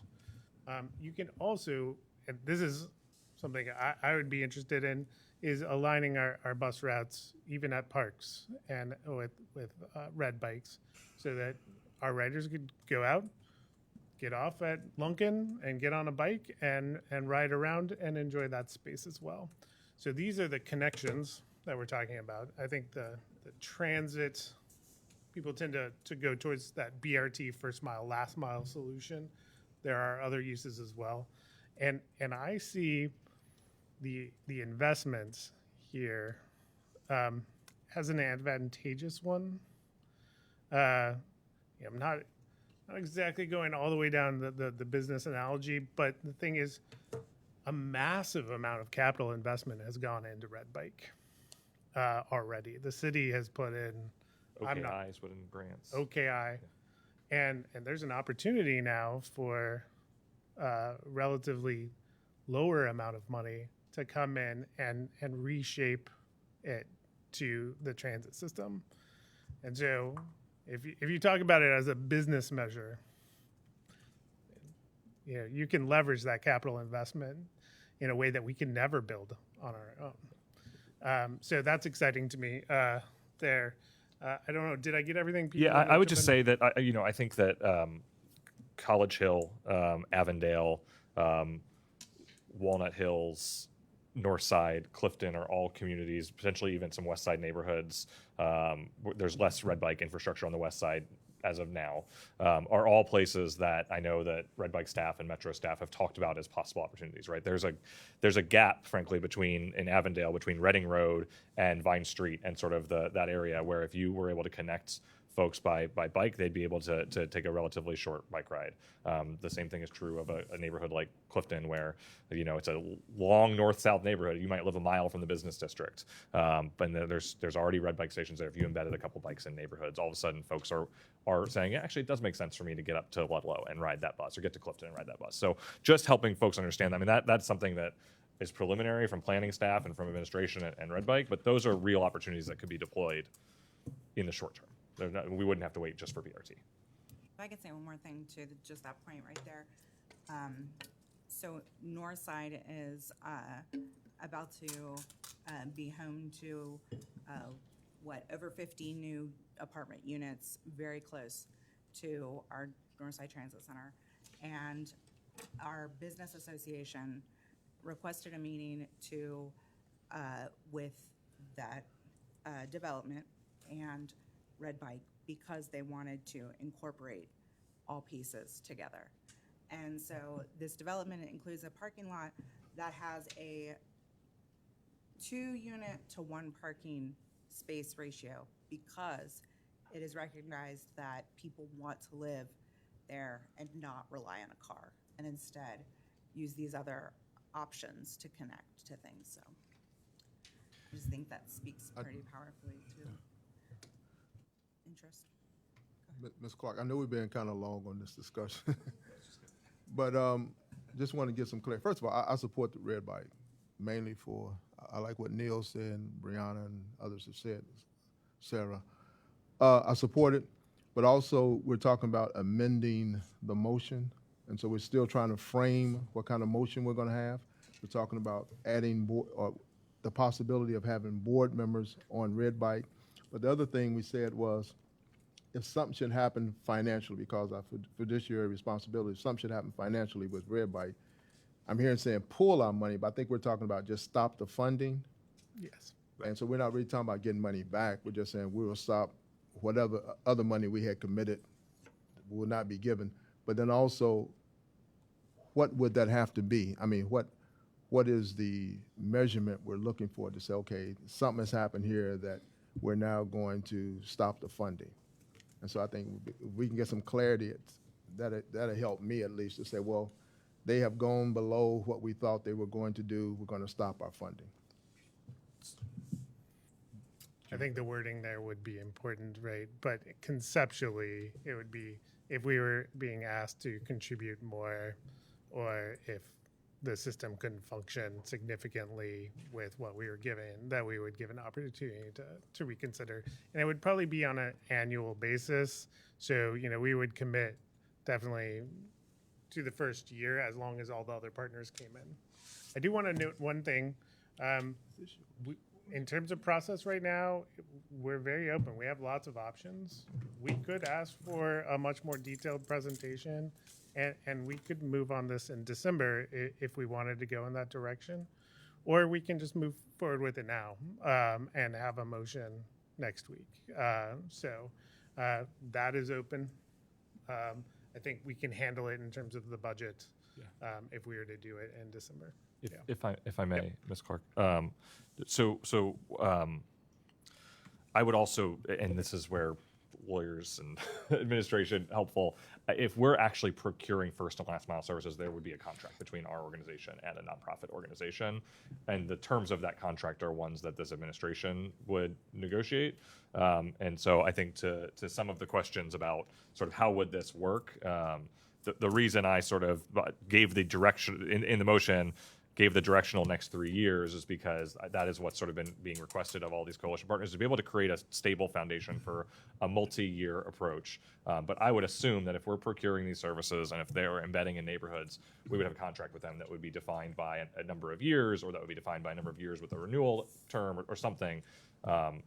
What I'm trying to do now is not hash out those specific details, because that's not our job as a board, is to give administration clear direction on what the opinion of this board is on what type of contract or agreement we would like to see, so then they can work out the logistics of that.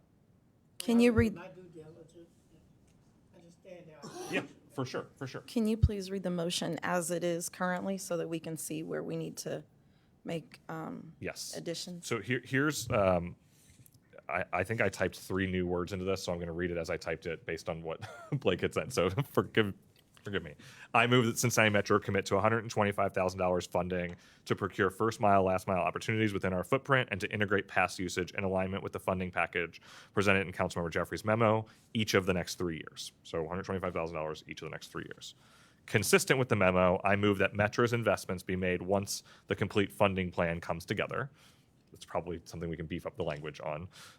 And then the final one is I further move that Metro's administration work with the Red Bike leadership and other investors to define its role in a governing structure. This is what I added here, commensurate with the investment being made for the organization, and bring a plan back to the board for an update. So I'm trying to capture that commensurate. May I say something? I am a parliamentarian. You can't do I move. You made a motion, then you continue to the motion, then you continue. You take the word out, I move, in continuance or some other word you can do. But you can't, you got 3 motions, you can only have 1 motion at a time.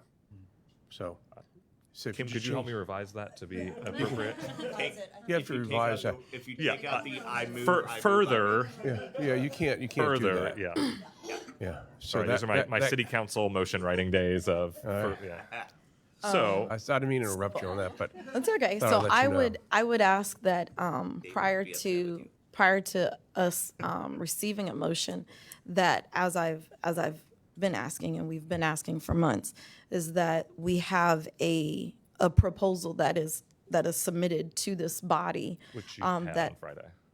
the proposal submitted to this body that does not have a monetary investment in it, but it is an option 2 version, and how the expertise from this gigantic organization can behoove Red Bike's operations.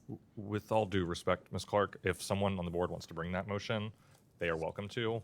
I don't believe that's the right approach, so I've brought the motion I believe is the right approach. It's appropriate to ask for it I because agree. it's something that's already been asked for, because it's aggressive to come in and say, well, the only way we're going to operate is by you giving us $125,000 and you're going to do this consecutively for 3 years, and that be the only ask. If I'm saying I would really like to see alternative investment of maybe thought, consulting, and intellectual asset to be put into this, that's what I'm saying. So I think that's I understand what you're saying. so it'd be very appropriate to have that come back to this body so that we could review it. So I move, I do motion that we get that type of a proposal back from Red Bike that has the intellectual assets that they could seek in order to help them get to where they need to be, so that our entire community can benefit. all due respect, you already have a motion on the floor. Oh, shoot, sorry. Well, I was asking that motion. I didn't ask him to bring it yet, but I asked him to state it. And you've had a second to your motion. Yeah. Yeah. So now, he can say, I'll accept an amendment to my original motion. What you just said, it's up to him. I would suggest that the spirit of those 2 things are two very different concepts. And so, while I respect that anyone is willing and can bring a motion like that before us, it's not in line with what I was proposing in this motion. And so if someone wants to bring that, welcome it. We should have that conversation. But I would not amend this because I do believe that this is the right approach. So you have a motion on the floor and you already have a second, so just call it. So the motion needs a second. Yeah, it has a second. Brianna second, seconded. All right, all those in favor, say aye. Hang on. Aye. I want to make one more point. All those opposed? I'm sorry, we had, Which motion did she second? That's what I'm. She seconded. she seconded his motion. Yes, Neil? Okay, I just want to make one more point. Doug's voice has been silent in all of this. I had a conversation with Doug McClintock, the executive director of Red Bank. I see him back there taking notes. I had a one-on-one conversation with him. I was very skeptical in the very beginning. I found him to be a great, a credible executive director who had a strong vision and was honest about what Red Bike was going through. I would encourage him next week to come and give a presentation about the future and the vision as he sees it as well. That's it. All right, so the motion was on the floor. All those in favor say aye. Aye. All those opposed? All right, the ayes have it. I would do a motion as well that that Red Bike provide us a proposal with intellectual assets in terms of expertise and other ways of partnership that they could see as an alternative to a financial induction of dollars in order to move forward. Do I have a second? I do not have a second. Motion fails. Is there any additional business to come before the body? I would like to ask you, you asked for a full presentation. Are you still asking for that? We've been asking for it, yes. That would accompany the proposal, a presentation that includes the new and intended structure of the board, what our position would be on that, and all the data that we've seen. If we could all get that in one whole presentation and have that individually sent and then presented would be great. That happened after the sit down and negotiation and putting the proposal together, right? After? But there's kind of like two approaches we could take. Yeah. One, in our motion, we could say, this is what is contingent on our funding. If Right. we don't get it, the funding comes back, we can reconsider or not.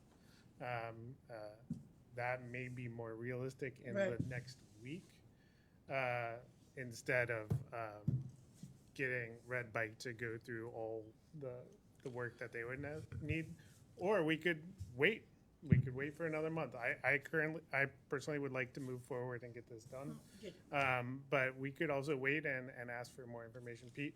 Yeah, I do think it's worth, because I want to be able to have as complete a picture for the conversation, and I own some of the sort of drip piecemeal of this. I mean, we've had I own that, so that's fine. But we've had, a presentation from staff did a presentation.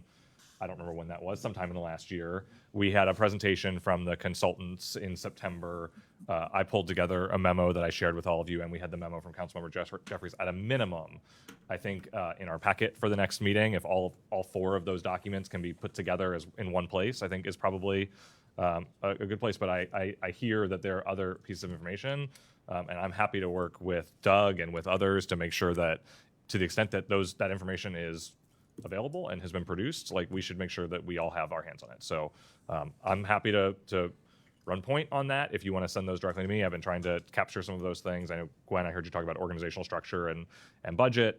Those are things that I would want to make sure. So I'm happy to run point on that and share. I don't know if there's anything else that you feel like we have that would go in the packet. I mean, if the request from a staff perspective is to provide all the documents that have previously been presented to the board on this topic in the board packet, we can do that and have that ready prior to the board meeting. Perfect. Yeah, thanks.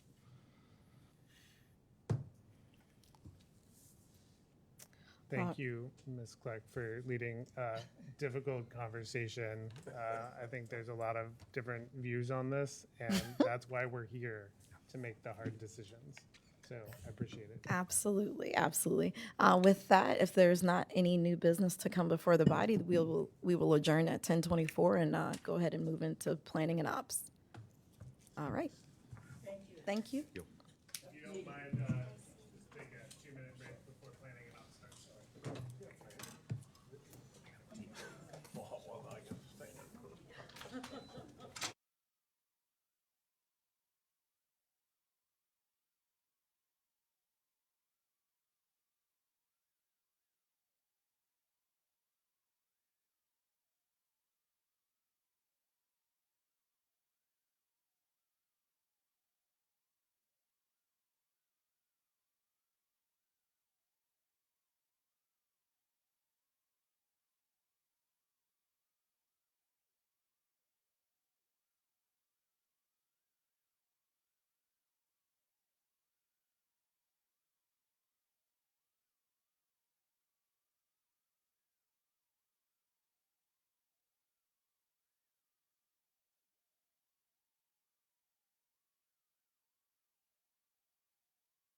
You always need somebody, right?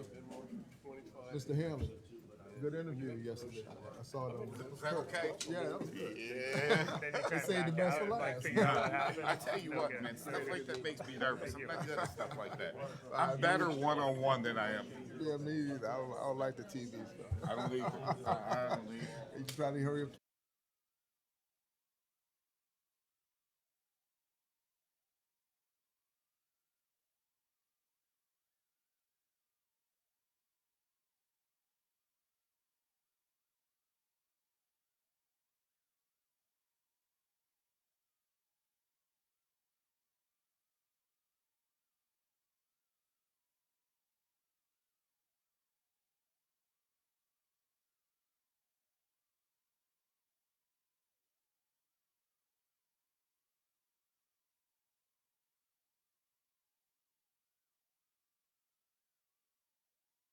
Energetic and wants to talk after our last meeting, but now I'm going to pull planning and ops together. I have looked over the minutes from the previous meeting and motion to approve.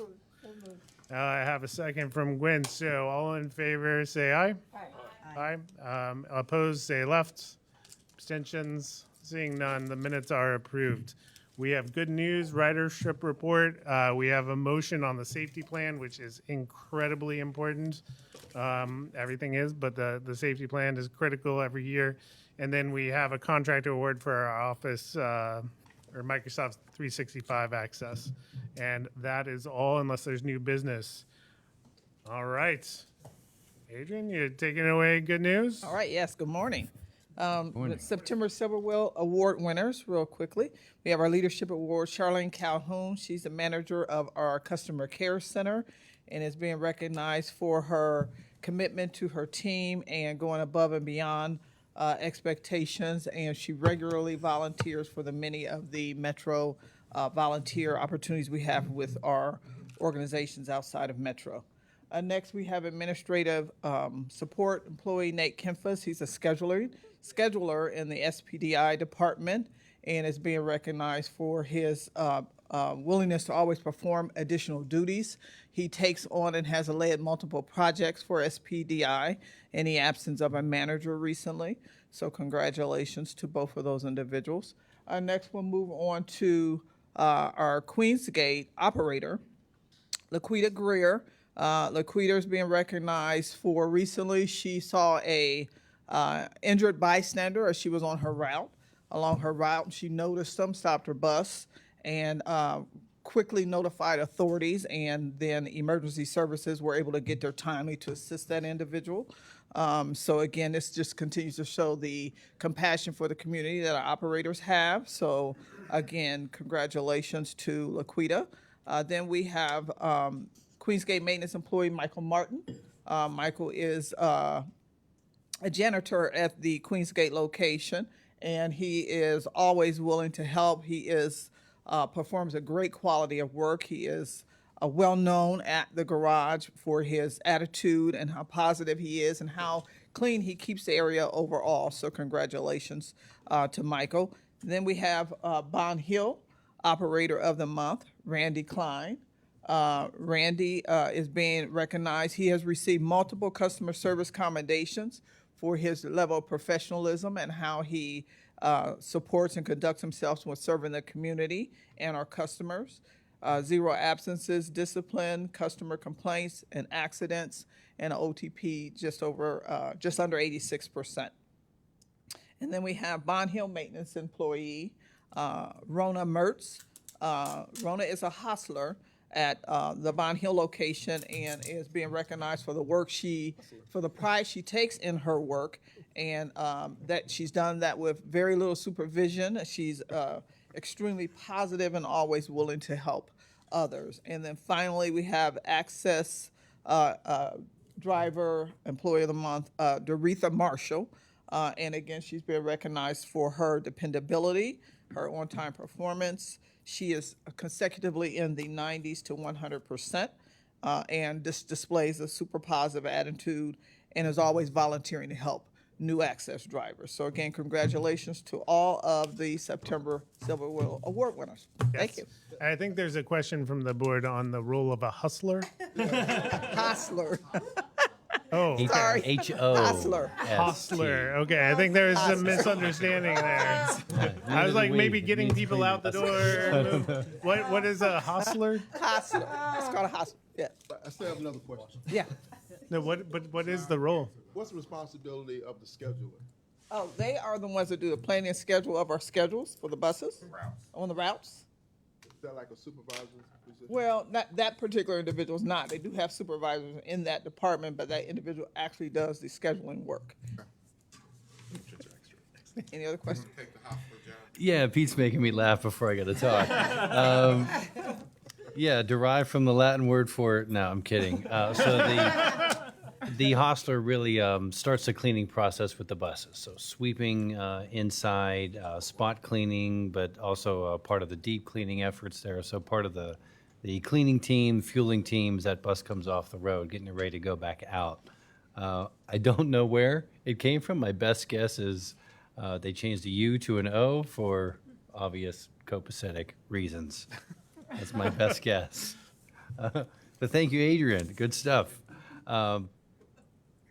Let's share some other good news here. We want to give a thank you to Senator Sherrod Brown upon the announcement of $5.1 million grant for, previous slide there, Natalie, for the Advanced Digital Construction Management Systems Award. Through such software, we can manage the entire life cycle of a transit infrastructure project, from design to procurement and construction and eventual operation of such infrastructure. It certainly enhances the collaboration of everybody involved in such a project. We like to refer to HULED sometimes as the professor. He partnered with UC professors on this grant application. And also of note, we will also share it with transit agencies, Akron Metro RTA and Butler County RTA. Moving forward, HULED, you're still one ahead of me there, Natalie. There we go. Congrats to HULED as well for completing this report. HULED was asked by the FTA to join the Transportation Research Board. On that board, they developed there's no acronym for it, so I got to read it, the Intermodal Passenger Facility Planning and Decision-Making for Seamless Travel report. There's not enough vowels in there, I think, for an acronym. Yeah. Acronym it is TBD, but basically this works to design and manage multimodal transportation hubs. So think of using digital and emerging technologies as you combine multiple modes of transportation while also designing such a facility. So HULED's impact on the industry, certainly not just felt here, but coast to coast as well. Kudos to the professor. And now I think she's tired of me gushing over her for her awards, so Brandy isn't even here. But congrats to Brandy. She was awarded the Cincinnati Herald's BeautyCon 2024 Change Maker Award, given to powerful change-making women. And I'm starting to run out of things to say about our teams when they win the award, so instead I'll read the Herald's headline. Changemaker Award honors boss ladies slaying the biz in style. I could. This is real. I want John to read the Herald's headlines for me. I could. I'm sorry. I didn't do that. Can we do it again? The boss ladies slaying the biz in style, slaying it. I couldn't have said it better myself. Thank you to the board for letting me say this. Where do I tell my kids I use those words in a board meeting? Recorded, yes, recorded on camera. Couldn't have said it better.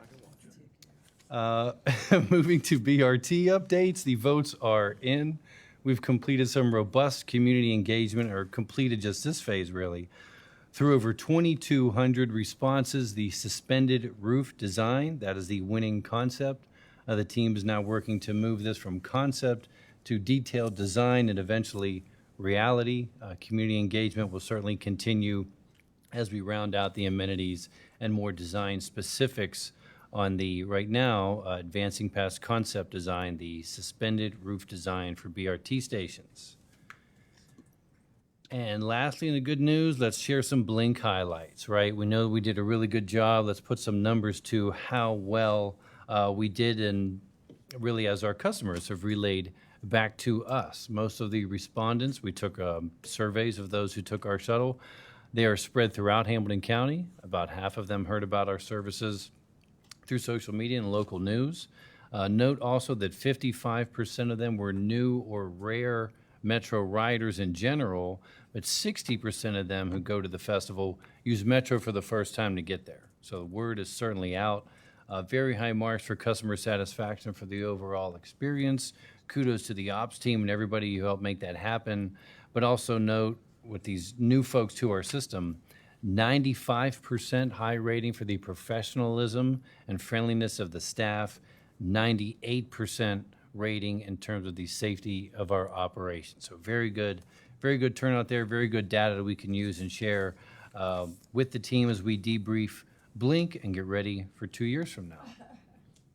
Parting shot there, some shout outs and recognition we got on social media tied to our Blink efforts. With that, that was a very short but fun, good news report. Thank you. Thank you very much.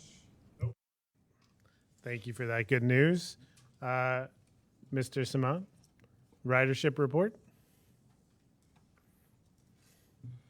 I did look up on Merriam-Webster, by the way, hostler, somebody who moves in locomotives in and out of the roundhouse. So Wait a minute. The Oxford Dictionary says something different. Really? Yes, it says a man who is in charge of keeping track of the horses that belong to the people at the inn. So I bet that's the actual, the trains for the horses. Yes. So the Merriam-Webster's referenced that, and then also, and so I was just going with the much closer to vehicles, the locomotive, and the beginning. Ridership report. Thank you very much. You gotta think about it in terms of wrangling up the buses, right? Wrangling the buses. There you go. Good morning, everyone. My name's Mark Saman. I'll be guiding us through the October ridership report this month. For the month of October, total ridership was 1.4 million, with local service carrying 1,373,000 of that, and express carrying about 34,000 of that. Overall, this was 3.6% above ridership budget for all fixed route. Excuse me, 4% favorable for local service, and express ridership was about 10% unfavorable to budget. Looking at the 4-year line trend, we continue our general up. September and October are always higher. Obviously, this year there was Blink. But if you look back at October 2022, we also had a bump there for Blink, but we're about 400,000 above that. Yes. Average weekday ridership for the month was 51,800, favorable to budget by 1.1%. Average Saturday ridership was 30,122, favorable to budget by almost 27%. And average Sunday ridership was 23,500, favorable to budget by 12.3%. Blink definitely played a role in pushing these numbers up, but even if you remove that, the numbers are still quite above budget. Local service achieved a productivity of 18.4 passengers per hour relative to the KPI of 15.9, which is good, and a cost recovery of 11% above the 10% KPI. For express service, productivity was 8.9 passengers per trip, up above last month, and cost recovery was approximately 13.5%, also up from the previous months. Overall, on-time performance rose slightly to 74.1% for October. And in October, there were 833 missed trips. We ran 98.9% of scheduled service. And reminder, missed trip doesn't necessarily mean the bus didn't leave the garage. It can include buses that are very, very late or buses experiencing a mechanical issue on the route. And if I could, also part of that is Blink, where they moved all the service downtown. So a lot of those missed trips are not missed trips, but the bus didn't get to the time point, so it seemed to be missed. Okay. Yeah. Next slide shows the day-by-day missed trips there throughout the month. Mark, if you took, because I was telling Blake before the meeting, I shared all the good news side of the Blink numbers with my colleague who runs Blink. I also sent him this slide and said, this is also you. But I'm wondering if you took the average for that, so Saturday, Thursday, Friday, Saturday from another month, what would our missed trips have done? Knowing that like Blink did this, if you had pulled Saturday's numbers into it from pulled September's numbers in, how were we trending on missed trips? Trending good. Okay. Yeah, it's about a several hundred missed trip impact, just Blink. Yeah. And like Daryl said, it's more than anything a data issue of the system's not tracking the bus because it doesn't hit the time point that triggers as a missed point. Certainly several hundred. October would have looked much differently from a missed trip standpoint without Blink. Certainly happy to have had it, but yes, it does skew. There's just two sides, but I just wanted to get a sense of from a trend line, it's going to always look like this. Sure. How should we be thinking? And also about a 1% overall for the month OTP impact. So we're looking at more like a 75% number. So things are certainly on the upswing with OTP. Thank you. The next slide shows the average missed trips by day type there, Friday being the highest day type for the month of October. Right. Next is Access ridership. So Access in the month of October gave 16,637 rides, favorable to budget by 4.2%. In total, on weekdays, Access gave 15,300 rides. On Saturdays, it gave 680, and Sundays, it was 668. Over the past 4 years, you see the ridership trend for Access generally matching fixed route trends. And next slide shows the on-time performance for Access was about 89% for the month, slightly above last month's. And Access at a productivity of about 2 passengers per hour compared to the 2.2 KPI.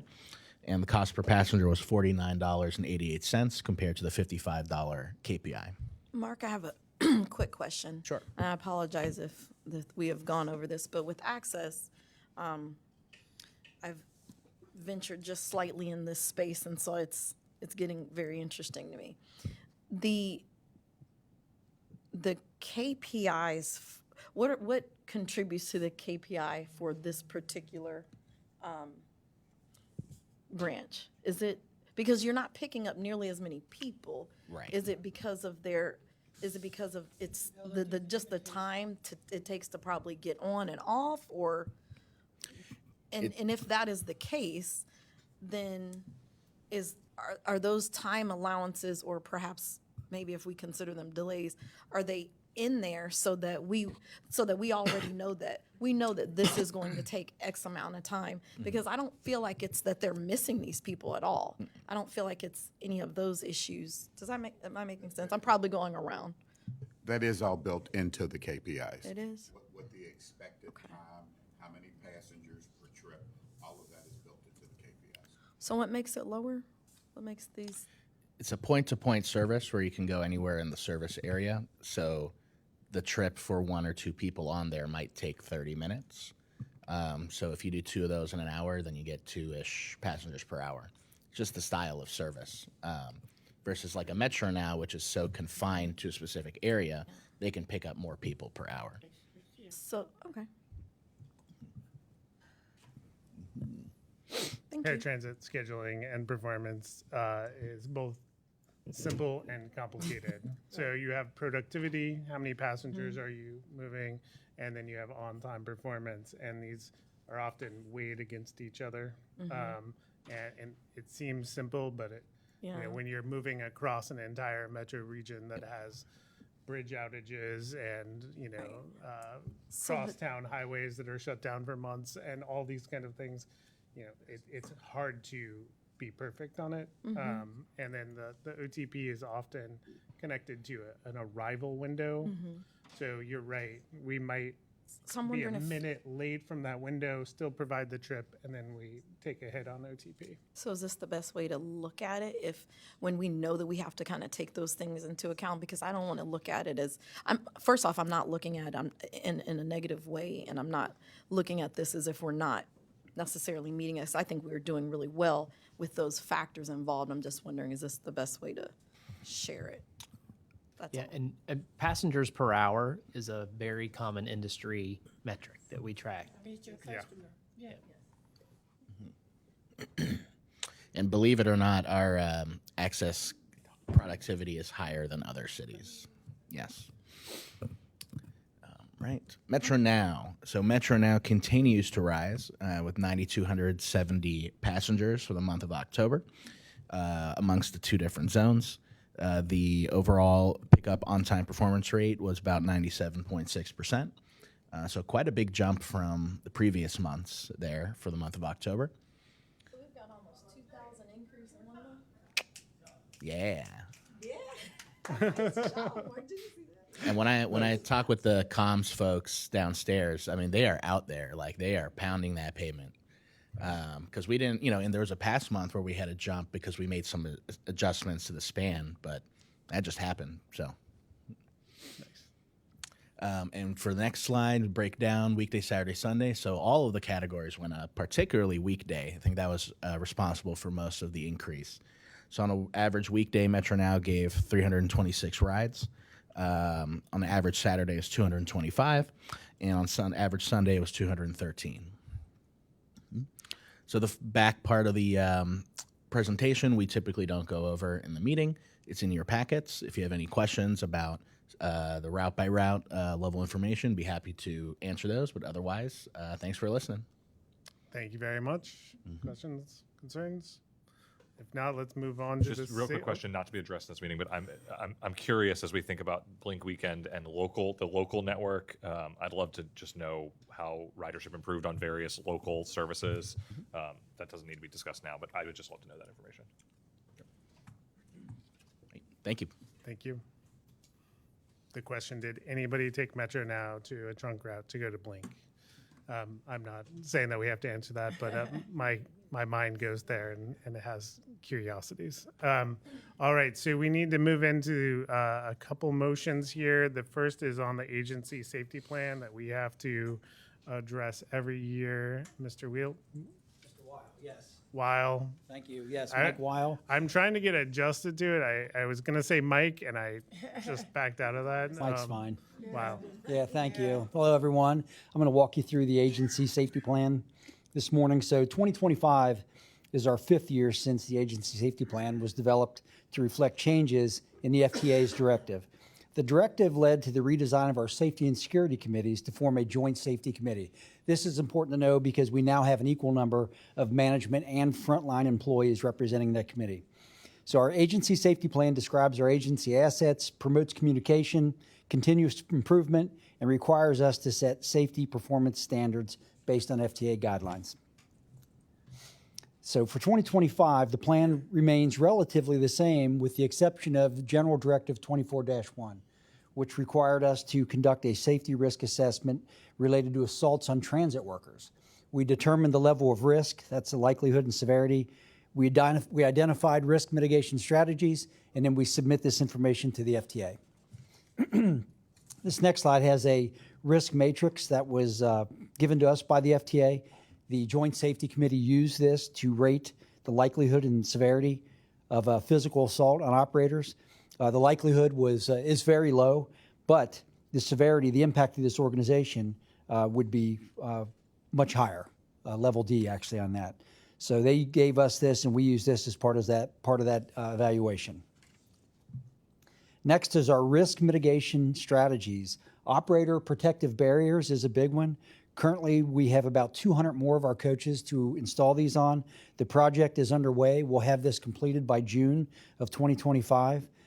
De-escalation training is also underway. This is a part of our operator refresher training. We have video surveillance. We use data to deploy our policing strategy where needed, and so on. We have a number of risk mitigation strategies in place that we've been using for years. And that brings us to the agency safety plan received unanimous approval on October 31st, along with a formal recommendation to approve the plan. So that's what brings me here to looking for approval from this board before it goes to Darrell Haley. Questions? Your safety committee, Is there a representative from the police department? No, there's not. So this is all internal. We can always invite I somebody in. understand that, but Okay. externally is affecting internal. Yes, it does. operation. You're absolutely correct. And we have the police at our facilities every single day. Yeah, but I mean, they it's- should be a part of that discussion, knowing that you have a plan. Yeah. What is their plan to support your plan? Right. I really think that we miss out some time. There's other committees I'm aware of that don't include the police department. It's a great idea. Right. So what I'll tell you is this is FTA required. I So this understand, is- but we can go over and beyond Yes, FTA. we do. We do. And Right. it's one of the things that Mike does extremely well. We work very, very, very closely I'm with not our police saying department. nothing negative here. I'm just saying it would really highlight us in Cincinnati that the police department is sitting here. That's what they're trying to do with CPS. You know, we should have them internally with us because they're doing things as well, especially in Government Square, that maybe affects our drivers, affects our passengers. So I really suggest you consider that. Okay. Absolutely. Thank you. We sure will. Any other questions about the plan? Anything? I appreciate your time. Thank you very much. I think our staff is meeting with police on a lot of the topics that you're talking about on a regular basis, and I don't think there's any But disagreement I with think you if they there. have a designee, see, that's the Oh, issue. designee. They need to have a designee involved with an understanding how we operate. Because they're counter-operating sometimes, Right. Oh, now I understand. What you're saying. okay? Okay. That goes against our plan. Gotcha.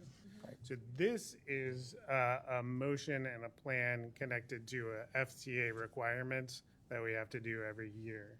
So I we'll vote on understand that, and then continue to deal with safety. That's just a strong recommendation. Yeah. Okay. Got it. So if there are no questions, I will move that we approve the safety plan. Second that. Properly moved and seconded. All in favor say aye. Aye. Aye. All opposed say left. Any abstentions? So that will move on to the full board for a vote on the consent agenda, assuming that we have something to go with it. And the other thing would be the Microsoft 365 Enterprise. Thank you very much, Mike. Thank you. And Pat, are you addressing that? I'm going to go back to first names. 'cause I'm better at that. I can start. This is very, this Okay. is very straightforward. As you all know, we use Microsoft for our entire enterprise system in terms of email, Word, Excel, all those kinds of things. It's a software platform that we're also using, as you received the presentation a couple months ago about business intelligence and how we're using data. Foundation of that is our Microsoft Microsoft software. We go and look at state contracts and get bids on those state contracts for the lowest possible price to the organization. That was done, and that's been documented in the action item. And this is basically for a 3-year contract to continue our Microsoft suite of software that we use here at the organization. Any questions or concerns? So moved. I hear a motion from Pete. Any seconds? A second from Chelsea. All in favor say aye. Aye. All opposed say left. All right, any abstentions? Hearing none also goes on the consent agenda. Oh, sorry, I was following the mouse here. I thought maybe we had one more item, but I don't think we do. Any new business? Pete? Just joking. Get all out of my system, Blake. All right, out of my we're system adjourned. now. No. Business man.